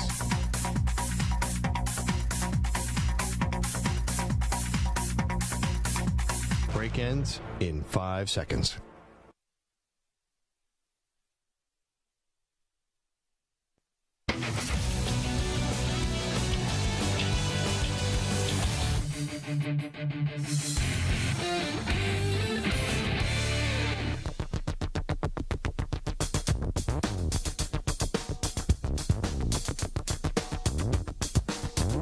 Time to answer our Ask the Pros question of the day, brought to you by O'Reilly Auto Parts. Today's question comes from John in L.A. Who is your favorite for the Academy Award Best Picture? Don't forget, you can submit a question by going to cbssportsradio.com/askthepros or tweeting it at CBS Sports Radio using the hashtag AskThePros. I have a favorite, Maggie. We didn't have a favorite Tom Brady moment or something like that? Well, we were talking about Academy Awards earlier. Oh, yes, Sally Field. I think Everything Everywhere All at Once is going to win. I've seen it. I think Hustle should win, obviously. Obviously, you guys got totally snubbed. But can I just say the movie Triangle of Sadness that is nominated is unbelievably not nearly as good as Hustle. The nominations this year are such a joke. I cannot understand. And I love that director more than anything, but I do not understand what people think is the best picture anymore, and I'm going to be nothing but ranting up until the Oscars, which I will not watch. Well, that's awesome. Along with most of America these days. Yeah. Sports and award shows are the only thing people watch live anymore. Award shows lose 200% of their small audience every year. There's nobody will watch this Oscars. You don't think the first Oscars since Will Smith slapped Chris Rock, people are not going to tune in? I don't think people tune in. What if somebody slaps somebody else? That's the best thing they got going. I don't think people care about the Oscars at all. Yeah, you're right about some of these best pictures. And you're right. Hustle got totally jobbed. Not cool. 855-212-4CBS, 855-212-4227. If you missed our interview with Sally Field, you can always download the Maggie and Perloff podcast. Wouldn't mind subscribe on the old YouTube channel, youtube.com/CBS Sports Radio. Hitting subscribe really, really helps us out, so we would appreciate it. Let's go to the phones, shall we? This day is about Tom Brady, and it's about you. It's about our buddy Jay in Alabama. What's up, Jay? Okay, first off, the Oscars are so boring. That's why that fake slap happened last year. You still think it's fake? I love it. Yeah, I think it was fake. He was like waiting to get slapped. Nobody waits to get smacked like that. But that's another. This is sports. We're not talking about drama like the Oscars. Yeah. Well, Jay, the NFL scripted is what everyone's saying now. So I don't know. It might be Maybe the same it is thing. the same, yeah. Perloff, don't open up a can of worms. Just don't do that. You're digging rabbit holes. Don't dig a rabbit hole for everybody to go down. But yeah, I woke up this morning. I mean, it was like I went straight from dreamland to rolling out of the bed, then, grabbing a fresh pair of underwear, turn the shower on, go back in the room, and this just in, Brady retired, and it was like a thank you Jesus moment, man. It's not because I'm hating on Brady, even though I'm a Patriots hater or whatever. I respect the guy, but it's like, dude, it's just like I heard the lady Molly from First Take was like, well, why do you think Brady is retiring? And the guy was coming up with this eloquent meeting. I was like, he's retiring because it's starting to look ridiculous. And we're all like a bunch of just all-day San Diego suckers, holding on to this every year. Where do you think he's going to play next? I don't know. What he's like, dude, you're 46. Go away. There's more to life. Please. Yeah, but Jay, he wasn't that bad this year. People make it out to be he couldn't throw the football. He had more completions than anyone in the NFL this year. I don't care if he was electric. That has nothing to do with it. And no, he did not play bad. It's just like, dude, the whole thing is you're 46. Go away. You're messing up the natural order of football. Let the young come in. You're messing up. You're ruining the circle of life, basically. Simba can't take over because of you. Won't let go. I forgot. It was, what was I listening to? And I can't remember. Someone said, I'm more interested in where Jordan Love is going and what happens to Trey Lance than I am about Rodgers and Brady. Ooh, you hear something about Jordan Love and Trey Lance? That got your attention. Jay, solid call all Maggie, the way around. He's Drop right. a mic. He's right. Don't be a San Diego sucker. I did not know that was an expression, but I love it. I love Jay when he does the impersonation of all the talking heads like us. Where's he going to play next year? Yeah. It's like, was that Where's me he or gonna Perloff? play next year?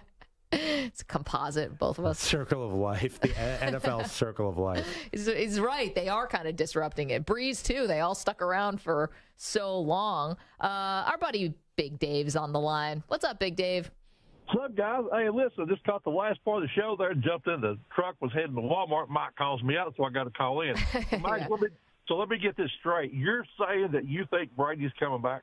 No, here's what I said. I said that I thought that Brady, this was not about Brady wanting to retire. I thought he put the feelers out to certain teams, and I think he got back a bunch of no's. Yeah, that could be the case, but there's zero chance he's coming back. I mean, he is not coming back. You get one, folks like him get one mulligan. He's used that up, and if he were to do that again, I mean, I think it would actually tarnish the way people look at it. But listen, I got a question for you guys. Yep. Okay? Keep this in mind, that we're not talking about championships. Forget championships. We're not talking about rings. Best weapon as a quarterback, playoff Tom Brady or regular season Peyton Manning? Oh, man. I'll hang up the list. Jeez, Dave, you're going to make us choose? Wait, so you're saying better weapon or best weapon? So what's the better weapon? I've got to go playoff Brady. There's nobody, even now, even today, when he's 46 years old, if you have 2 minutes and one timeout to win the game, nobody scares me more than Brady. I don't know. How many Super Bowls was he in? How many did he win? Well, he was in 10 Super Bowls, and he won 7 of them. Yeah, but how many of them did he single-handedly lead the Patriots? I mean, 4 out of 7. And, the best yards one, I don't know. It's funny. Big Dave's term, weapon. When I think of weapon, I think of the ultimate weapon, Randall Cunningham. I think of a guy, I don't think of Brady as a weapon. I feel like he was more of a CEO, was just running the whole team. It's not like he was making better throws than everybody or doing highlight plays. He was just such a leader. I'm not sure I understand. I see him as a weapon. I think he was a weapon, and he was in the moments where you needed him the most. He always delivered. He did. I feel like Aaron Rodgers is a weapon because he can roll against his body and throw it 70 yards downfield. Tom Brady never did any of that stuff. He just was efficient. Yeah, but like any third down, gotta have it. Brady's there. He's gonna make the right read. He's and not throw gonna an make 8-yard pass. And Julian Edelman or Wes Welker or whoever it is gonna be there on time to catch it. Yeah, that's hardly the ultimate weapon stuff. That I mean, who are you more worried about? See, this is the other thing. I never went into a Super Bowl and thought, oh my gosh, Tom Brady's going to be unstoppable for them. Like you'd think Mahomes is going to be impossible to stop. It's a different phenomenon. I don't know. There's like a Brady intimidation factor that may have actually subsided a bit this year. I understand that. But the Patriots, you were not scared of Brady. You were scared of the team. Right? Yeah, in 2007, you're scared of Brady, but in the Super Bowl years, it was much bigger than just Brady. Brady. Super Bowl years like span 20 years. Right.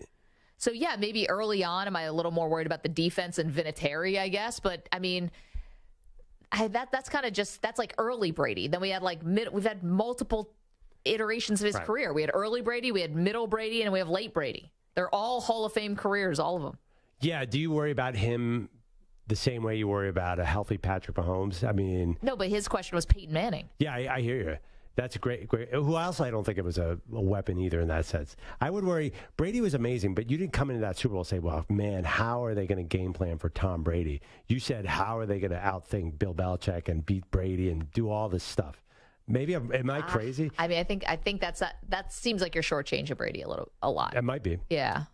But he was just such a team player. It was way different phenomenon. Listen, your teams played him in 2 Super Bowls. So you understand that, and you know what it's like to go up against him. You're 1-1. I watched Tom Brady beat my team like a drum for 20 years. Like, I have the utmost respect for him. I 100% think he's a weapon. Yeah. And I think he put the belief in everyone else that they were weapons. Like, not that they needed it necessarily, but I think I think you step on the field with Tom Brady, they would talk about the Patriot way. You think that's like being evasive at a press conference. I think it's because like the details that Ross Tucker was talking about earlier when he was his center and having to snap the ball in the perfect way every time. I think you step on the field like you want to win for Brady because you know he's giving it his all. I 100% agree, but none of that says weapon to me. Weapon to be like Lamar Jackson's a weapon. I think of weapon more as an athletic. Aaron Rodgers is a weapon. Brady was so much more than that in a way, but I understand Dave's point. Yes. No, it's got to be Brady in the playoffs, right, to answer that question because that's just more important. Means more. Means more. Yeah. Peyton was pretty sick, too. Was it 14 conference championships, won 10 of them? Jeez. I mean, the Brady numbers and stuff are just nuts. Really quickly, Chris in Pennsylvania, we were talking about which retirements hit you the hardest. Chris, what do you have? Ryan Zimmerman. I'm a native Washingtonian. Yep. My grandfather loved the original Senators that are now the Twins. My father loved the expansion Senators that are now the Rangers.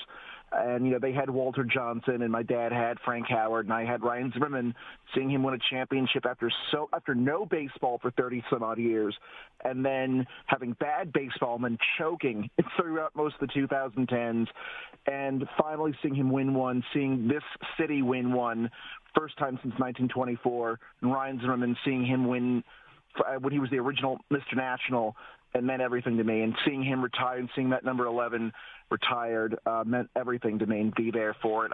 Against the Phillies, Mr. Perloff's Phillies. Yeah. But, yes, it meant everything to me, and baseball in Washington means everything to me. And so Ryan Zimmerman's, that one hit different. And of course, I shed a few tears. Are you going to cry when Bryce Harper retires, a world champion in Philly? I have the utmost respect for him, and I'm glad that he won that pennant with your Phillies. My partner, who I love very much, she's getting to sports, and she's a Phillies fan. And even though, of course, I have my feelings with the Phillies and the Eagles, she is having a great time, and she is loving sports, and she's experiencing this. And honestly, this is going to be heresy. I'm delighted to see her. Love overcomes these rivalries. Wow. Wow, even a NL East rivalry. Those get pretty heated. Chris, thanks so much for sharing your memories of Ryan Zimmerman. Yeah, I mean, Mr. National, he was awesome. I got to cover those teams in their first year just as a low-level stringer and for the Associated Press, and he was you knew there was something special about it. Yeah, no, I mean, it was as a Phillies fan, it's important to me because we beat the Nationals like a drum for so many years. It was nice to see Ryan Zimmerman out there. Chris shares this nice story. Said he shed a couple tears. And he likes Bryce Harper. And then Perloff had to go there. Yeah, I'm a Philly fan. We don't have time for tears. And you're in all your glory now that the Eagles are in the Super Bowl. Big show tomorrow, guys. TJ Watt is going to join us from the Pittsburgh Steelers. Looking forward to that. Thank you, Samter. Thank you, Stu. Thanks to Sally Field and Ross Tucker and the Weekdays.